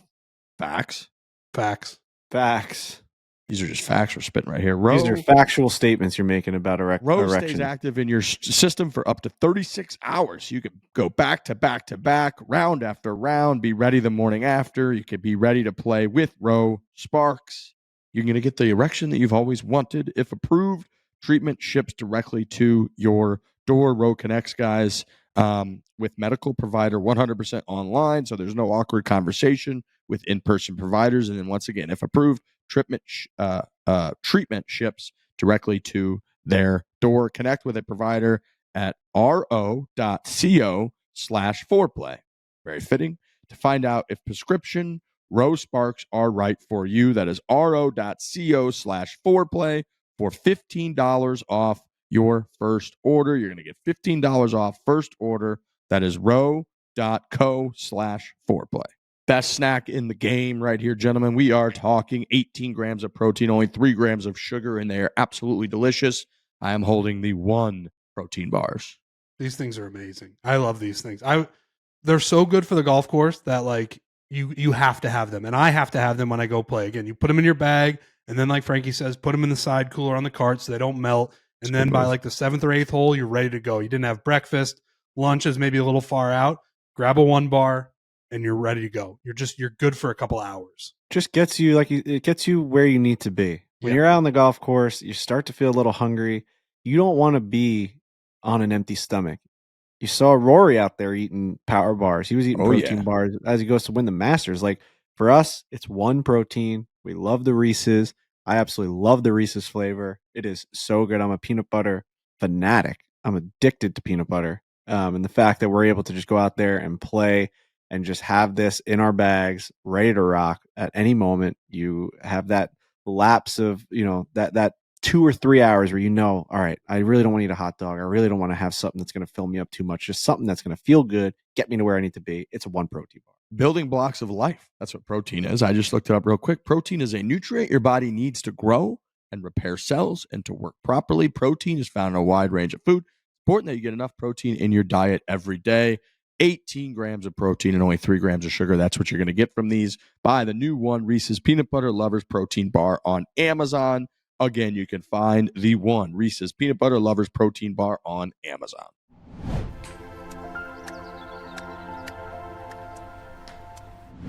Dude, I remember watching Air Force One in the theater, and when Harrison Ford kicked the bad guy, when he goes, "Get off my plane," he kicks him off the plane, and the theater fucking erupted, dude. People went crazy. We don't have big theater moments like that anymore. I know the movies are kind of making a comeback. I know Jeff D. Lowe's always like the movies. Top Gun felt like that was a moment. Oppenheimer was a big one, but that was kind of like a boring like theater experience. Aside from like it, I say that the crowd wasn't going nuts when like the bomb went off. Like, Barbie, where people weren't screaming when like she like walked out of the Barbie house. Like I'm trying to think of like huge blockbusters. It really is the Marvel ones. Top Gun got a big hoorah, and this new movie, this new movie. Have you seen what's happening with this movie with Jack Black? Have you No. seen what's happening with this fucking No. is it Roblox? No, it's not Roblox. Minecraft. Minecraft. This Minecraft Oh movie. yeah, I've heard about Have you this. seen what the kids are doing? I haven't Yeah. seen it, but Sound I've like heard those- about it. No, Bro, it's nuts. there's a part where he says, Alex Bush, I know you know this. Is it chicken something? He says like chicken party. I actually don't. Fuck Oh, you. dude, it's chicken. No. I know exactly what you're talking about. Chicken dance or something like that. And the fucking place goes nuts. They can't contain this right now. Chicken jockey. Chicken jockey. I looked it up. I don't know that. I looked it up. Bro, Chicken Jack jockey. Black says chicken jockey, and the place goes nuts. People are setting off fireworks They're calling the inside. police. Police are now outside of all these theaters. They're like threatening to stop them from playing this movie. And like, no one knows how it even started. It's like it became a TikTok trend. I think they're the worst people in the world. Think about the people that have to clean these theaters, by the way, because these movies show one after another. You've got, dude, they're literally taking their sodas and they're just, they're chucking them in the air. We talked to Jeff D. Lowe. He said he went to the movie. They went nuts. And then he went again just to see. He wanted to film it, I think. And he knew that right before he said chicken jockey, Jeff D. Lowe got out of his chair and ran to the side of the theater. And he said just chaos ensued right in front of him. People are jumping, tackling each other. It's something that kids know, right? It's not like these aren't grown Yeah. adults doing these things. These are kids. I'm sure the worst adults in the world are partaking in it, but these are children. One kid probably did it and everyone thought it was hilarious, which I probably, when I was a kid, would be like, that's hilarious. Like, we're going to go trash a movie theater when Jack Black And I says think, chicken like, jockey. 11-year-old kids are going with their parents, and the parents have no idea this is coming. And I think They have to you now. know, the parents are sitting there. Well, they do now, but I think like a lot of the original yeah. clips I saw is a mix between 11-year-old kids going bananas, like soda off the ceiling, and then half the theater are like adults. Like, what in the fuck is happening? It's Take almost a kid like to the 12 o'clock showing and just drenched in soda and freaking M&Ms. it's like a code word for like a secret Russian agent. Like you say a series of phrases and it like clicks in on them. I guess chicken jockey is that for Chicken kids jockey? in Minecraft. Dude, crazy. But yeah, I mean, I got to check out Sinners. And I got to watch The Last of Us from last night. I heard that was a good episode. Yeah, people are going crazy about that. I gotta watch that too. I watched half of it and then I didn't get through the whole thing. I fell asleep. But Joel, or not Joel, so I talked about Joel Dahmen. Alistair Docherty. I know we talked about a little bit of heartbreak golf. Alistair was right there. I mean, I know he's been close a million times before. This one is in his final. Obviously, he's still got almost the whole season ahead of him. But if you win on the Korn Ferry Tour, points-wise, it becomes really hard not to get your PGA Tour card at that point. Allows him to free up his schedule, allows him to maybe play a couple tour events if he can get some sponsor exemptions. He's in first place at one point, going to the back nine. And on the back nine yesterday, he ends up playing the back nine at 3 over par to finish 7th place. If he just would have played it, I believe 1 under par, where he had 2 par 5s that he reached into and 3-putted both of them. He had a double bogey late. Ended up finishing solo 7th instead of potentially having a chance to finish first. Shipley, looking the side-eye guy, came through and won. I think on the 5th playoff hole, he made birdie to win. Went absolutely nuts. So good for him. Bad for Alistair in terms of the overall finish, but in terms of the larger, from 30,000 feet view, top 10 finish, very good. He's in 22nd place in points right now. Top 20 get their PGA Tour cards. Reminder, that used to be 30.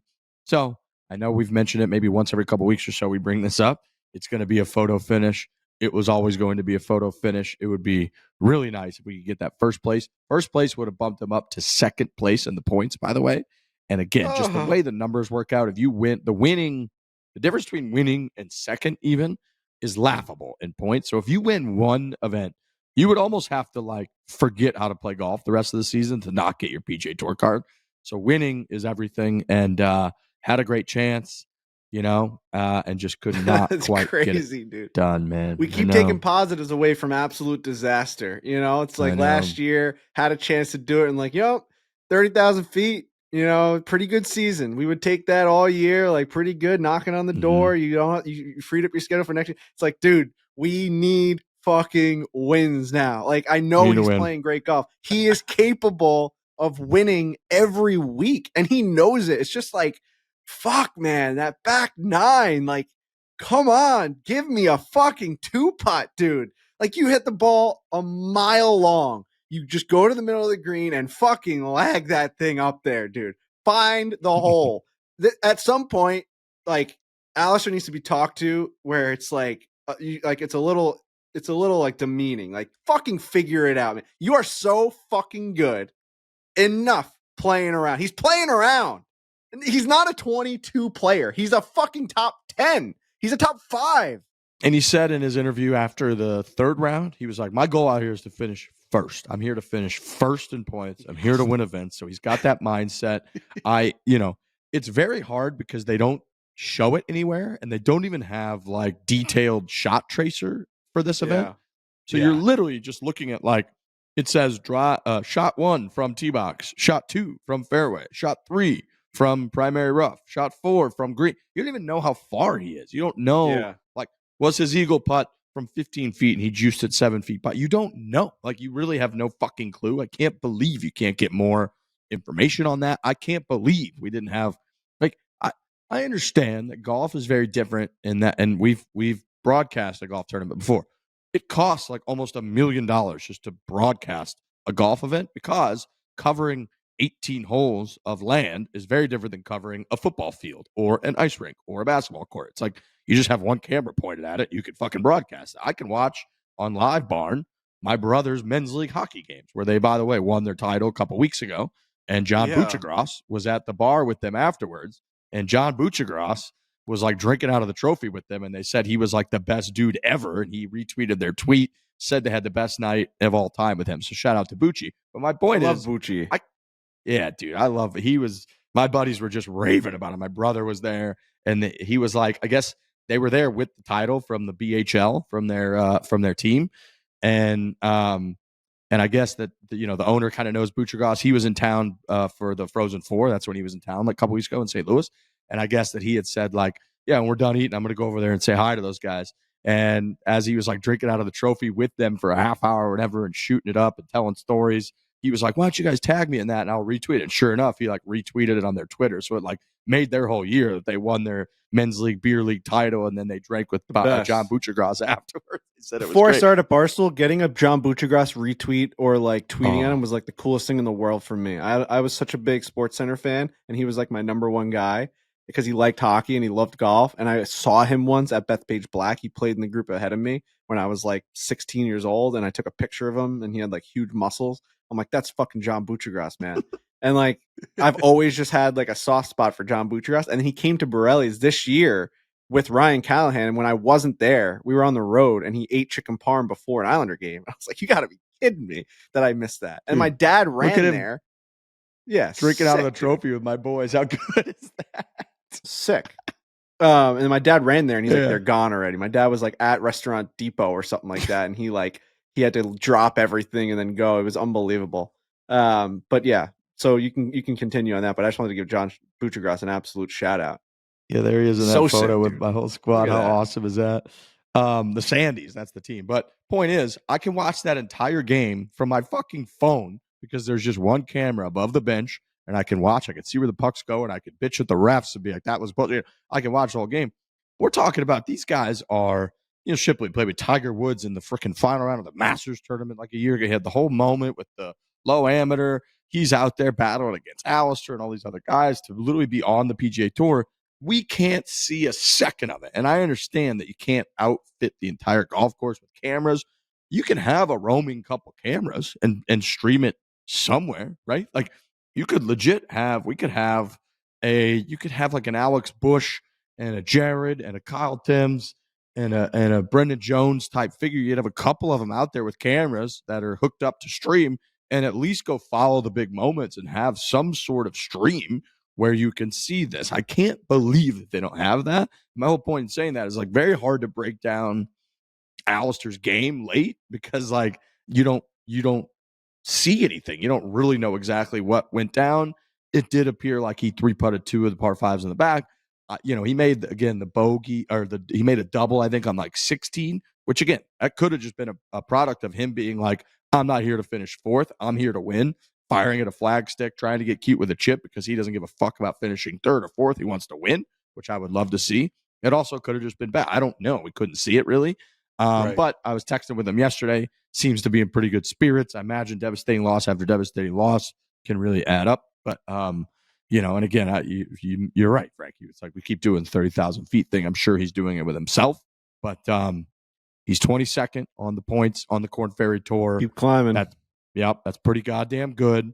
He still, I know, feels like he hasn't really fully had his game. So that's our guy. It's always going to be a photo finish. Of course, the Barstool Golf guy is the guy that finished one stroke out in multiple events last year that would have gotten his PGA Tour card. Of course, he's 22nd points when the top 20 get their PGA Tour cards this year.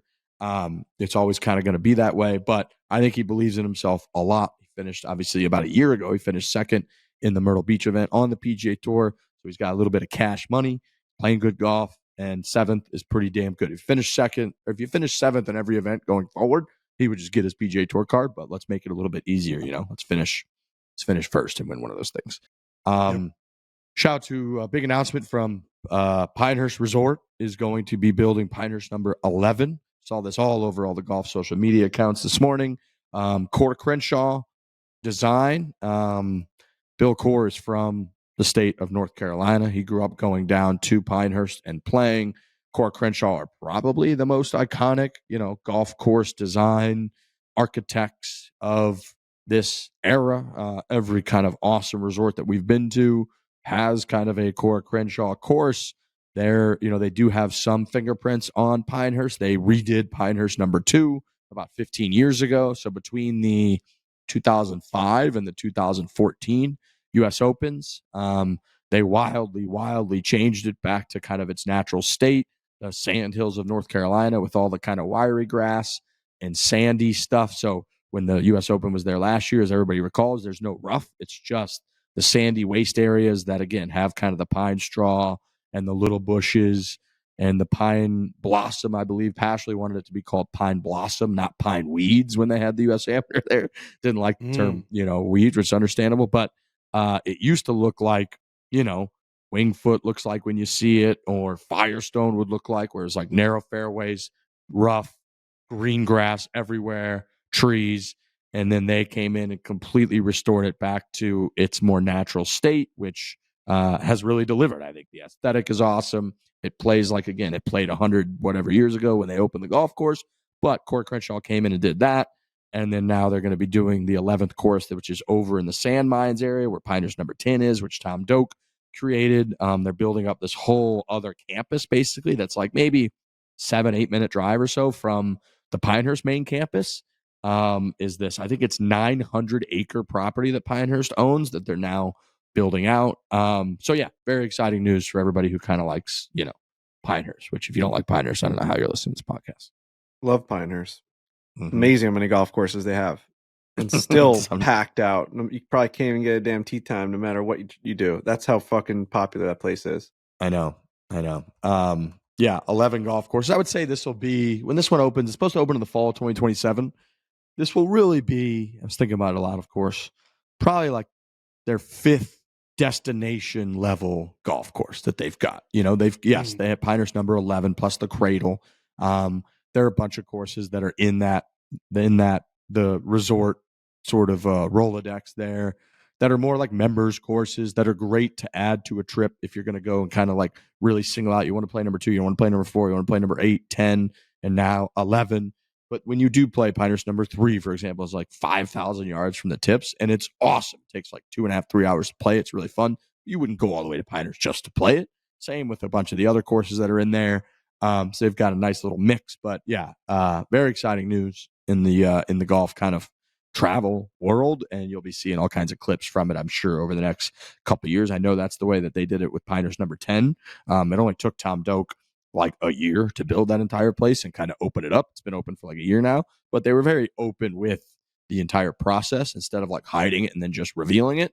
They really rolled stuff out in real time about kind of the progress of number 10. So hopefully they do that with number 11 as well. Iowa. I'm going to be going to the great state of Iowa tonight for the very first time. I've never been to, great state. You've never been to Iowa? Dude, my old man has owned a little bit of farmland in Iowa for as long as I can recall. Yeah. I've never been there. I don't think I've ever been to the state of Iowa, not once. I maybe Our states, the states we grew up in, they touch each other. maybe drove through a part of it at a point going to a hockey tournament or something, but I cannot recall. Maybe was there like a junior hockey team out of somewhere in Iowa that we played against that I maybe would have like been there. But to my recollection, I really don't think I've been to the state of Iowa. And yes, our states touch, Trent. They're like, Yeah, we used to go to Missouri to buy fireworks all the time. We would just that's our drive big south, thing. cross the border, and buy a bunch of fireworks. I will be flying to Iowa tonight as well. I'm very excited. I'm going to see my folks. I don't know if they're going to stop by the Classic or not. They're thinking about coming, but They gotta. yeah, we'll see if Joy and Gary want to stop by. I know they just came back from Arizona in these last couple of days. You know, the summer there, as Riggs knows, is starting to get pretty hot there. So Starting to get they're pretty back hot. Pretty to quick. the great state of Iowa, and I'm excited to go back to Finkbine. We were at Finkbine 2 years ago. It's right near. I mean, that's where the University of Iowa, the golf team plays. So that's their golf course. Ooh. It's like 5 minutes from Kinnick. Yeah, I mean, Finkbine, if you're looking for a golf course that's in the thick of it in terms of Iowa City, that's the one. It's right there near downtown. People had a great time a couple years ago. Very excited to get there. It's always good to be back in Iowa. Trent, where did we go to dinner that night when we took that big bus right through Iowa? Was it Iowa City or was it That was Iowa City.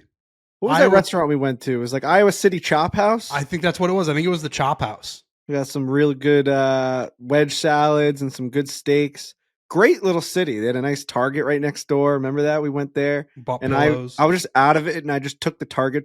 I took the Target like basket out with me and like brought it into the bus. We were delirious at that point of the I trip. just walked onto the bus and Jerry's like, you brought the whole thing with you. I was like, oh my God. Iowa City is an incredible town. I mean, I've been going there a lot since I was a kid to go to Iowa football games, Iowa basketball games. We had season tickets to the football games for a long time. And just when you're in your like college phase, there's no place better for somebody growing up in Eastern Iowa than Iowa City. It's the best. The bar scene is incredible. A lot of my buddies ended up going to Iowa, so I was there a lot. Yeah, I'm older now, so that part of my life is probably over, but I still like going back to Iowa City, and just the Midwest is the best. And I'm a little biased in that regard, but I'm very excited to get back. I think I'm flying out Wednesday. The Classic is on Tuesday. Definitely going to go see my folks, go see my siblings. I just love going back, so I'm very excited, and I'm excited for Riggs to go there for the first time, apparently. It's a Big Ten city. Like I could see you walk around that town and you're like, we could play a putt punk show here on this strip, At any of these bars, we could rip a putt punk show. You guys should do a putt punk show in Iowa City. That like, would be unbelievable. When we were there, I'm like, this is just a putt punk city. Like I could already picture the kids lining up outside and everyone's drunk and they had just gotten like chicken tenders at like the local fast food place, wherever it is. And then they walk in. It's the coolest bar ever. There's Iowa stuff all over the walls. Dude, there's the Ped Mall, which is, it's just the square of all of the bars that everybody goes to. And that you guys would sell that place out. Yeah, people be getting drunk. You get walking tacos and you just go there, man. And you just listen to some great music.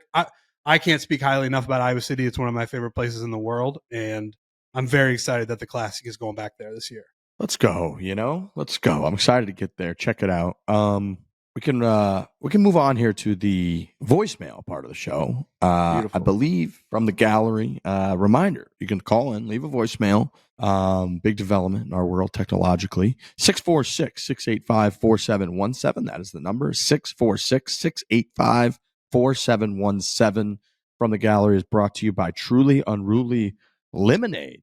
By the way, Truly Unruly Lemonade combines the high alc fun of Truly Unruly with everyone's favorite, which is lemonade. Level up your lemonade. 8% ABV, 100% delicious. They've got 4 supercharged lemonade flavors: Bumpin' Blue Raz, OG Original Lemonade, Punched Up Pineapple, and Wild Pink. We've tried all these. Again, we were just talking about Iowa, Barstool Classic. These are at the Barstool Classic. The Truly Unruly, the lemonade. It's just a match made in heaven. People are having a fantastic time on the 8%. It's the official hard seltzer of fore-play. Find Truly Unruly Lemonade at a store near you or visit trulyhardseltzer.com. Do we have an update, Alex Bush, from the great country, European country? We got that coming right now. Wow. Okay. Hi, guys. It's the guy from Germany here. Yeah, my name's Julian, by the way. I forgot to tell you guys my name last time I called. Yeah, anyways, I'm Julian. Here to give you guys a little update because you asked for it on my golf journey. So I took the course. It was just like a weekend course. It wasn't actually the real course you have to take to get your license. The real course required is like 2 to 3 months usually, but I only did this weekend course at this club. They offered it. And yeah, I thought I could play with this like fake license I get from this weekend course on any other course, or at least at the club where I took it. Turns out that's not the case. I had to become a member at that course, and I don't have a car, so I can't really get there. So it turned out to be a little useless. But I was able to find a club here in the city that I live in that's a little bit less premium. It's only a 9-hole course. It's 8 par 3s, and hole 9 is a par 4. It's like a 200-meter par 4. And they were willing to accept this certificate that I got from this weekend course and allow me to become a member at their club. And the way it works here in Germany is that once you're a member at a club, you pretty much get this license automatically as a 54 handicap. So I got really lucky with that. I'm allowed to now play at any club I want to, the 54 handicap. And yeah, I played a couple rounds at this 9-hole course. I think the par 3s are between like 100 to 190 meters. So some easy ones, some difficult ones. It's a par 28. And the first time I played twice through, so 18 holes, par 56, and I shot 114. So it was a little bit of catastrophe, especially hole 4 or hole 9, the par 4. The first time around, I shot a 14, and the second time around, I shot 12 on a 200-meter par 4, which is I think around like 220 yards or something like that. Yeah. Absolute catastrophe. Yeah.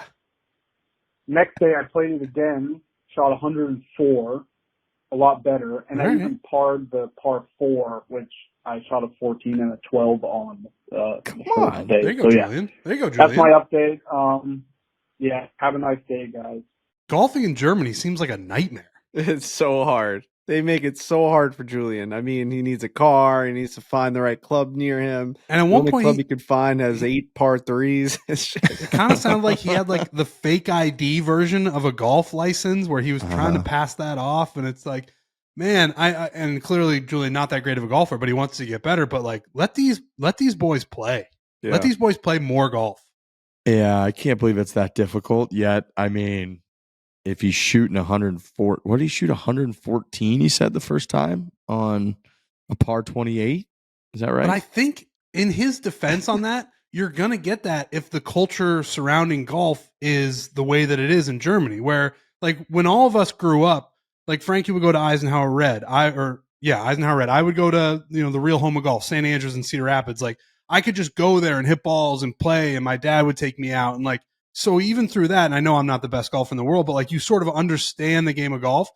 In Germany, it just seems like the barrier to entry is so high that like people don't try, and then when they try to get into it, they go out there and they shoot 120, and it's like, yeah, no shit, because you haven't been letting me play as a youth.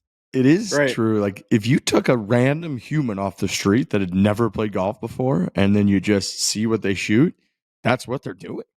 Right? Yes. Like, I mean, he watches it, so I'm sure he has a little bit better of a sense, but executing, hitting a driver, hitting an iron, hitting a chip, hitting a putt. Like, if you've just never really done that before at a golf course, you're going to shoot a trillion. I'm surprised he didn't shoot higher. That's pretty good. The fact that he's improving too, he made a par on a par 4. That's amazing. Yeah, it's an impossible game. So that being his first ever time swinging a golf club's nuts. Quite the journey for Julian. I'm happy that he kind of beat the system. It looks like he was supposed to take like a 3-month course. He found a weekend thing, found a club that would accept that, and now he has a registered handicap. So now he can go play wherever, which is great. Yeah, what a journey for Julian. Golfing. We may have to go to Germany one day and just scout out. Like, are we able to just like go to Germany and play a golf course? Probably not, right? Feels like no, but I don't know. That up real quick, can. Definitely not. Like Julian couldn't do it. Like, I mean, he sounds like he's an like American speaking guy. Like he's just living over there. It's the same thing as us going there, right? Most golf courses require a license called a Platzreif course permit or a handicap card. Some courses may also accept a handicap card from a home club as proof of skill. I'm going to guess if we reached out and we said, hey, we have these USGA GIN handicaps, that it wouldn't be the first time they'd ever heard of that, and they would accept those. But I don't know for sure. That's true. I would guess that. But again, I don't know how accepting Germany has been historically, so I don't know how accepting they might be of our handicaps coming from the USA. I don't know how our relationship is with Germany right now. I think, as far as European countries that we want to go play golf in, Germany's pretty far down on my list. You can go for Oktoberfest. It'd be pretty sick. Ooh, yeah. I would love that. That would be cool. do that, mug. dude. That would be electric. I could wear, what do you call the outfit? What do I wear? Hefeweizen? No, that's a beer. I don't know, but there's definitely a word for it. But I would do that. Dude, I would definitely do that. I actually had a little run-in with a couple Germans. When I was working at Borelli's, I used to just meet all these regulars before Islander games, and it was just, that's what it is. Been there for 70 years. I was the manager, waiter, bartender, busboy, whatever. So I remember I was probably 18 years old, 17 years old. No, actually, I was probably older than that because I remember getting like beers with the guys. So I was probably like 20, 21, right before I started Barstool, probably. And these two German guys came in and they were like the nicest guys ever. This guy, Stefan and Rolf. Perfect. And they were just like the nicest guys ever sitting at the table. I remember the booth they were sitting in. It was right up against the back wall under the window. And I remember bringing them huge mugs of Peroni, and they were going to the Islander game. They were going to Nassau Coliseum. They liked to go. They were big hockey fans, and they liked to come to America and try out different arenas and look at different arenas. But they fell in love with the Coliseum. Something about it. They flew to New York. They went to the Coliseum, and that's like the one that they fell in love with. And they kept coming back. They were Islanders fans from Germany. And I hit it off with these guys. They were older guys. Like I think one guy was probably in his 50s. The other guy was in his 40s, maybe 30s. And I just I loved these guys. And I remember seeing them after that. We went to the game. They went to the game and I went. And then I remember meeting them at the bar outside of the Coliseum after the game. And we were having beer. And I introduced them to a couple of the guys that I knew. Like I was friends with the equipment manager, Bernie. And he would meet after for the game. Not the equipment manager, the skills coach. He would meet after the game. And I introduced Rolf and Stefan to him. And they just thought it was the coolest thing. And they spoke very broken English. And I got their number, and they would always reach out. This guy, Stefan, would always reach out. And he'd say, greets, Frankie. Hope all is great. And it was this SMS that probably fucking cost me $100 every time he sent it to me. But I would always write back, oh, Stefan, one day would love to come out there. We got to go to Oktoberfest. And I think they worked for a company. Actually, oddly enough, they worked for a beer company. When I showed them the original Borelli's menu from 1955, my grandfather had a beer company on it. It was a German beer company, a logo on the beer. And he's like, that's the company I work for. Wow. It was fucking crazy. It was it's a very small beer company in Germany, whatever. So stayed in touch and then lost touch for the last couple of years. I haven't heard from him at all. And my dad called me 2 weeks ago and he's like, we got a bunch of Germans coming to Borelli's to watch the Islander game. They're doing a watch party, Isles, whatever. There's an Isles fan group that comes to Borelli's all the time and watches in the back room. He said they had a bunch of Germans with them. I was like, all right, that's freaking weird because I used to talk to these German guys. And then I got a text message, greets, Frankie, are you here? Right? So then I'm thinking he's at Borelli's. So I'm I write back hey, so sorry, I'm on the road. So sorry to miss you and Rolf. Hope you guys are doing well. I can't believe you guys are at Borelli's. I've actually been thinking about you guys over the years. I would have loved to be there. And I don't know if he just didn't understand what I wrote, but he was I don't think he was at Borelli's. It was just a weird coincidence that he had texted me while other German people, and I haven't gotten to the bottom of if he was there because the way that he wrote back to me wasn't yes, we're here, sorry to miss you. It was I wish to one day come back to Borelli's and watch games with you or whatever. And he goes, sadly, Rolf has passed away unexpectedly a couple months ago. So it was just like, I remember Jesus. I read that like last week, and I was just so sad that this guy that I had met years ago, and I've thought about just like every now and then, I tell Hannah about them all the time. They made such a mark on me that the Germans came to Borelli's. They did the whole thing. They watched. Then this guy texted me. I don't think he was there. And then he told me that his friend, like, and they're like the cutest guy, like they're the cutest men ever, right? Like an old man Rolf. Like he's just like the most innocent guy ever. Like you're just thinking, I want to share another beer with that guy. I met him for, I don't know, 12 hours. You know, it was like 2 nights of like going to games or whatever. So yeah, I just thought that was a weird story. And shout out to Rolf. He made a big impression on me, and he'll no one from Rolf's family will ever hear this, but yeah, he was a great guy from what I knew, and I just thought that was like a weird interaction that I had with Stefan. Mm-hmm. Yeah. Rest in peace, Rolf, man. I know, man. R.I.P. Rolf. And rest in peace, Pope Francis as well. Oh yeah. Yeah. Easter Monday passes away. I was seeing some clips yesterday of him being in the Vatican for Easter Sunday and the blessing, and they had him doing the Pope Mobile tour, and then they had him up on the balcony. And then when I woke up and I saw on Twitter, I think I saw like Obama's tweet that was mourning and the rest in peace tweet. I was like, wow, I can't believe that, because I just saw him out there. I guess he had pneumonia for a while. Was in the hospital for a long time. But anyways, passed away today. So you'll be seeing a ton of, what is it, conclave for the next several. Yeah. You're gonna see a lot of white smoke, or is it black smoke? Which one is it when they pick the Pope? You see white? I think when white smoke comes out, that means that they had picked, the Pope has been chosen. Gotcha. Which is like, I mean, the movie Conclave is out. It's fucking crazy. The what's that movie with the popes, the 2 popes? It was the movie on this Pope Francis. I think it was called 2 Popes. The 2 popes. Yeah, that's I a think great that one. may have been it. There was also a show, I think, maybe 2 popes. But the movie I'm thinking of was a fantastic movie of how he came to be, and all of like this kind of like struggles that he had to go through. His Spanish speaking, and like the town that he was from wouldn't typically be like his pick was like a not traditional pick. Like the things that he had done in his life, right? Like he wasn't like completely devoted to God the whole time in the beginning. I don't think, like, it was like it's an interesting story, but he, yeah, man, he was definitely the most like progressive Pope. Like he definitely had like the most to say about, because he lived in crazy time. I mean, that religion is pretty much like whatever it's said in the Bible. Like that's like what we're going to go by.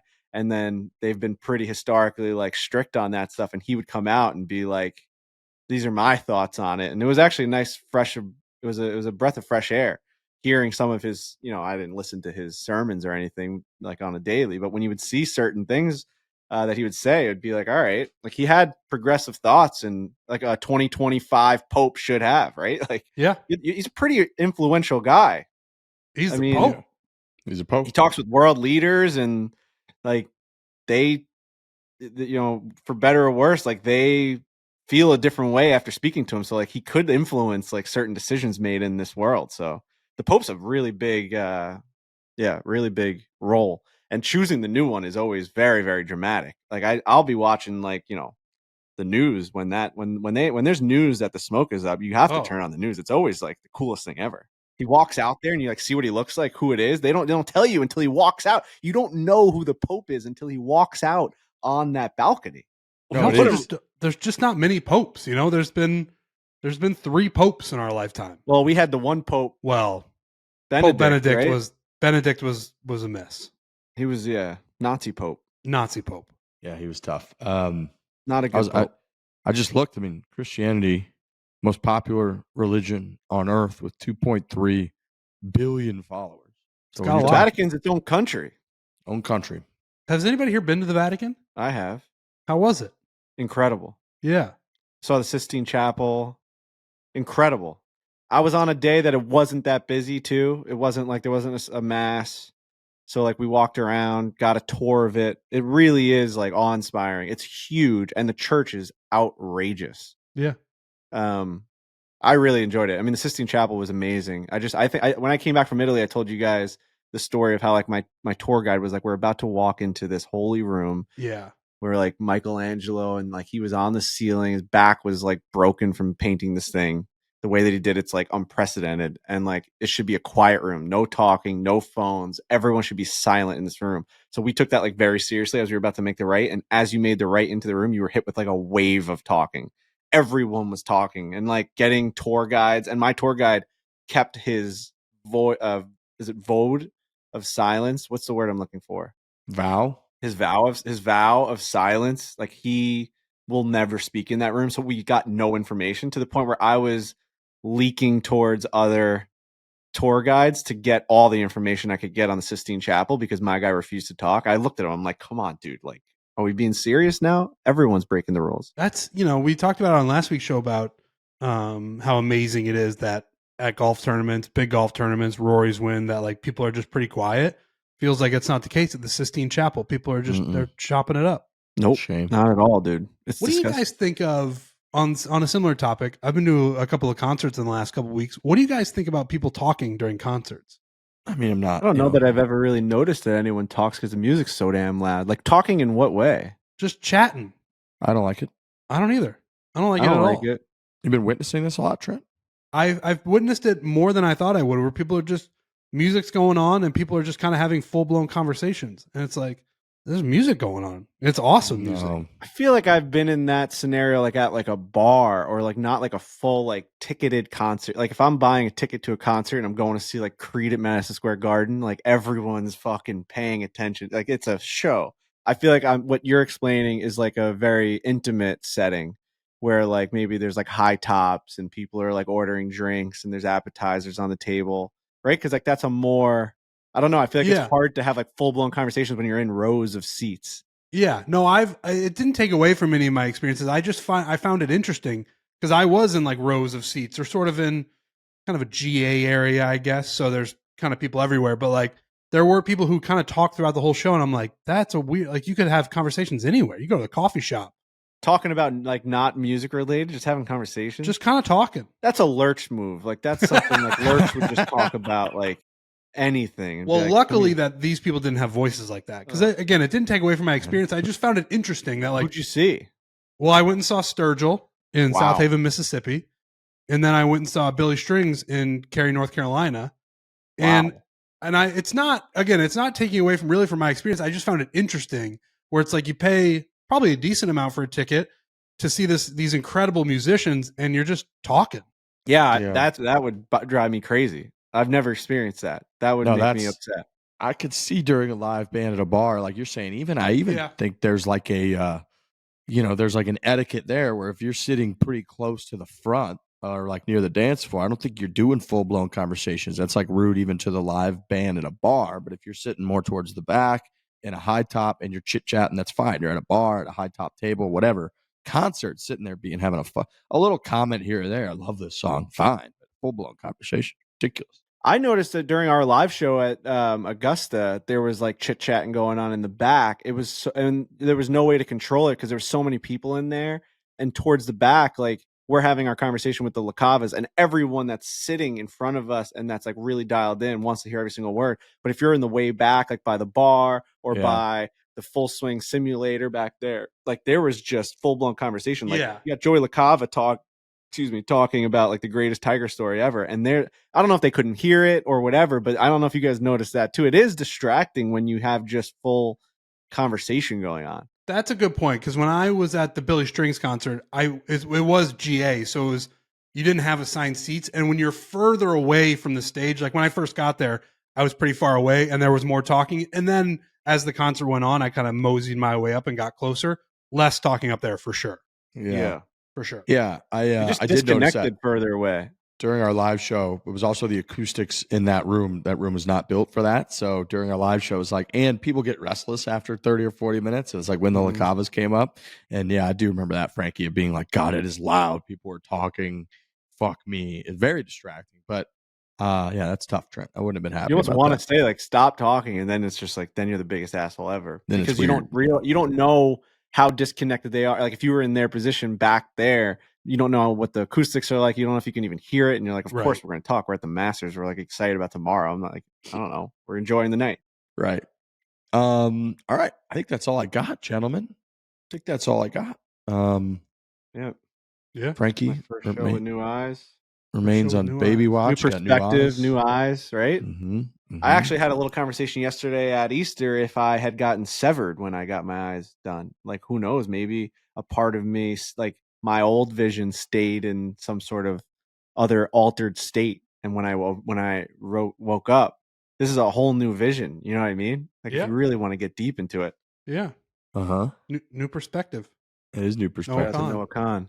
Nice. I mean, I will say, Trent, I think you should think about it. I really do. I know you have been thinking about it, and I don't want to push it onto you, but it's like the way I feel right now looking at you guys, like my eyes don't hurt anymore, which is like you're in it for like 24 to 48 hours, and then you're free, you know? Well, and I'm fine with the procedure, the process, the recovery. And it's going to sound stupid, but it is true for me. Like, can I be a no glasses guy? Like, that would be weird for me. Dude, I think. And for everyone who watches and listens. Yeah. Yeah. As stupid as to factor that in, that's the dumbest thing you could think about when you're like, well, you could just have perfect vision if you do this procedure. And there is a part of me where it's like, I'm just a glasses guy. Yeah. Could you do it? I feel you on that. I've Wear said glasses that don't have prescriptions. Is that you guys brought? So ridiculous? We've had this conversation before, I think, on the show, and I just thought that would be really a weird thing to do if I were like, I'm going to go through this thing, and then I'm still going to put the glasses on. Yeah, I don't know. Like people put makeup on to make their face look a certain way. Like you're putting glasses on. That's like your face. That's what you. That's what you are. That's what you look like. Okay. You know what I'm saying? Dude, and then playing when golf I'm in glasses is not easy. By the way, I did it the other day. It's like, I mean, you're obviously used to it, but having something, and I've always said this about sunglasses, having something in between your eyes and the ball just alters your depth perception of where you're actually making contact. It takes a couple of holes for me to really figure out, because you're looking through something. So it's like not natural. When you're used to just looking at the ground with your eyeballs, you're like, even with contacts, like that's where it is. I have like hand-eye coordination. When you're looking through something, it magnifies it, even if it's like by the millionth degree. Definitely. Yeah, I'm just used to it. Yeah. I play obviously a good amount of golf where I rock shades and I take them off for most of the shots. I Right. feel like a lot of guys do out there. Like you put them on top of your hat or whatever. Then the other thing I think about is, that awesome, super cool video that Jared took of me when we were at Macklemore and I was wearing sunglasses and I looked super cool. Like I could look like that all the time. Dude, I think people would be jacked up for you to not be a glasses guy. I think you'd be wearing sunglasses. I think you'd be a whole new era of Trent.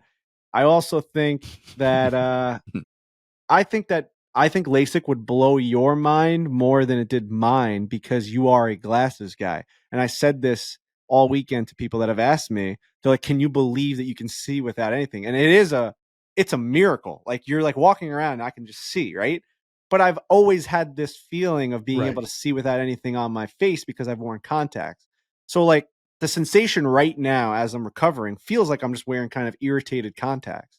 Like I don't know that my brain is has unlocked a feeling. Dude, if you were a glasses wearer for like 40 years and all of a sudden someone just takes the glasses off you and you can see perfectly fine, that to me I think is like you start to tear up a little bit where you're like, this is fucking crazy. When you're not used to not having anything on the bridge of your nose and you can just see perfect, that to me I think would be like wow, I live in a pretty remarkable time on earth. Right. That I could do this. I'll think about it. If you do go, I got a guy for you. His name's Dr. Jeffrey Della. I was going to say, are you like pushing this on me so you can get some sort of recommendation credit? No. Here's the reality situation. Yeah. I genuinely, and I've always been like this. I did this with my dad's heart surgeon. When people impress me in this line of work, I like to give them their due. And I think this guy is unbelievably impressive. He reached out to me. He heard that I was on the fence about it because I was for years. And he's like, I'm going to show you how easy this is. Like, come in, we'll walk through it step by step. You will be okay. Like, trust me. And if you've lived in New York, you heard this guy on the radio. Della Russo Laser Vision is on, like, you listen to a Yankee game, it's like every out is sponsored by Della Russo Laser Vision. So he's been like in our lives forever. So, but I couldn't recommend him anymore. It's just, okay. Yeah. It's amazing. People are amazing. Like we go out there and we just play golf and like people are like sending lasers through people's eyes and like correcting heart transplants. Are incredible. The things that people are doing out there. How do you even get that good to like he did like 4 or 5 people when I was there. Like, how do you get that good to just be that confident to just be like, hey, like when you wake up, like I'm gonna correct 10 people's vision today. It's fucking. I'm not Decades gonna of fuck up. schooling. You're basically Decades of Jesus Christ in schooling. that moment. Yeah. You're just like, He's so confident and he's so calm, and he just like he's actually talking when he's doing it. 3, 2, 1, you're done. You're like, what do you stop speaking? You're like, well, how is that happening? it's like Stu Feiner about to walk Yeah. into Borelli's. I don't know if I've ever said that on the podcast. One of my favorite things of all time. Stu Feiner, when we were doing one of the live shows at Borelli's, he's like, he'd walk through the kitchen and everyone's ready to go for Stu Feiner. They cannot fucking wait for the man, the myth, the legend Stu Feiner to walk through that kitchen door and get into that back room. There's 500 people there for a live stream for the Islanders. And he comes to me and goes, okay, where are we going? And I said, we're going to go out. And we're going to make a right. Okay. And how many people are back there? I said, oh, about 500. He goes, okay, 3, 2, 1. And then just walks out. Let's fucking go. And it's like he just kind of told himself to get ready for this Dude. thing. And he was on for 4 hours. Whenever I am feeling a little down and I need a little pick me up, I think about Stu Feiner counting down 3, 2, 1, like he's about to walk onto like a Broadway stage, and it never fails to bring me an immense amount of joy. But he's not. It's not like he's the funniest part about him is he's not putting on an act. He's just like. It's almost like a breathing exercise. Because have you ever seen how animated he has to get? He's just like breathing. Like he walks in, he's kissing people. I love you. I love you. Like even before he does the 3, 2, 1. Of course. This is the fucking best pizza. All right. How many people are out there? All right. 3, 2, 1. Let's fuck it. And I'm like, dude, you're gonna have a heart attack. Oh, he's the best. Stu Feiner is the best. I love him. I love him. I love him. All right. That's it. That's a podcast. Thank you, everybody, for listening. Thank you, Alex Bush, producing. Thank you to all of our sponsors. And we will see you for the second show of the week on Thursday. Hit it hard. Hit it hard. Hit it hard.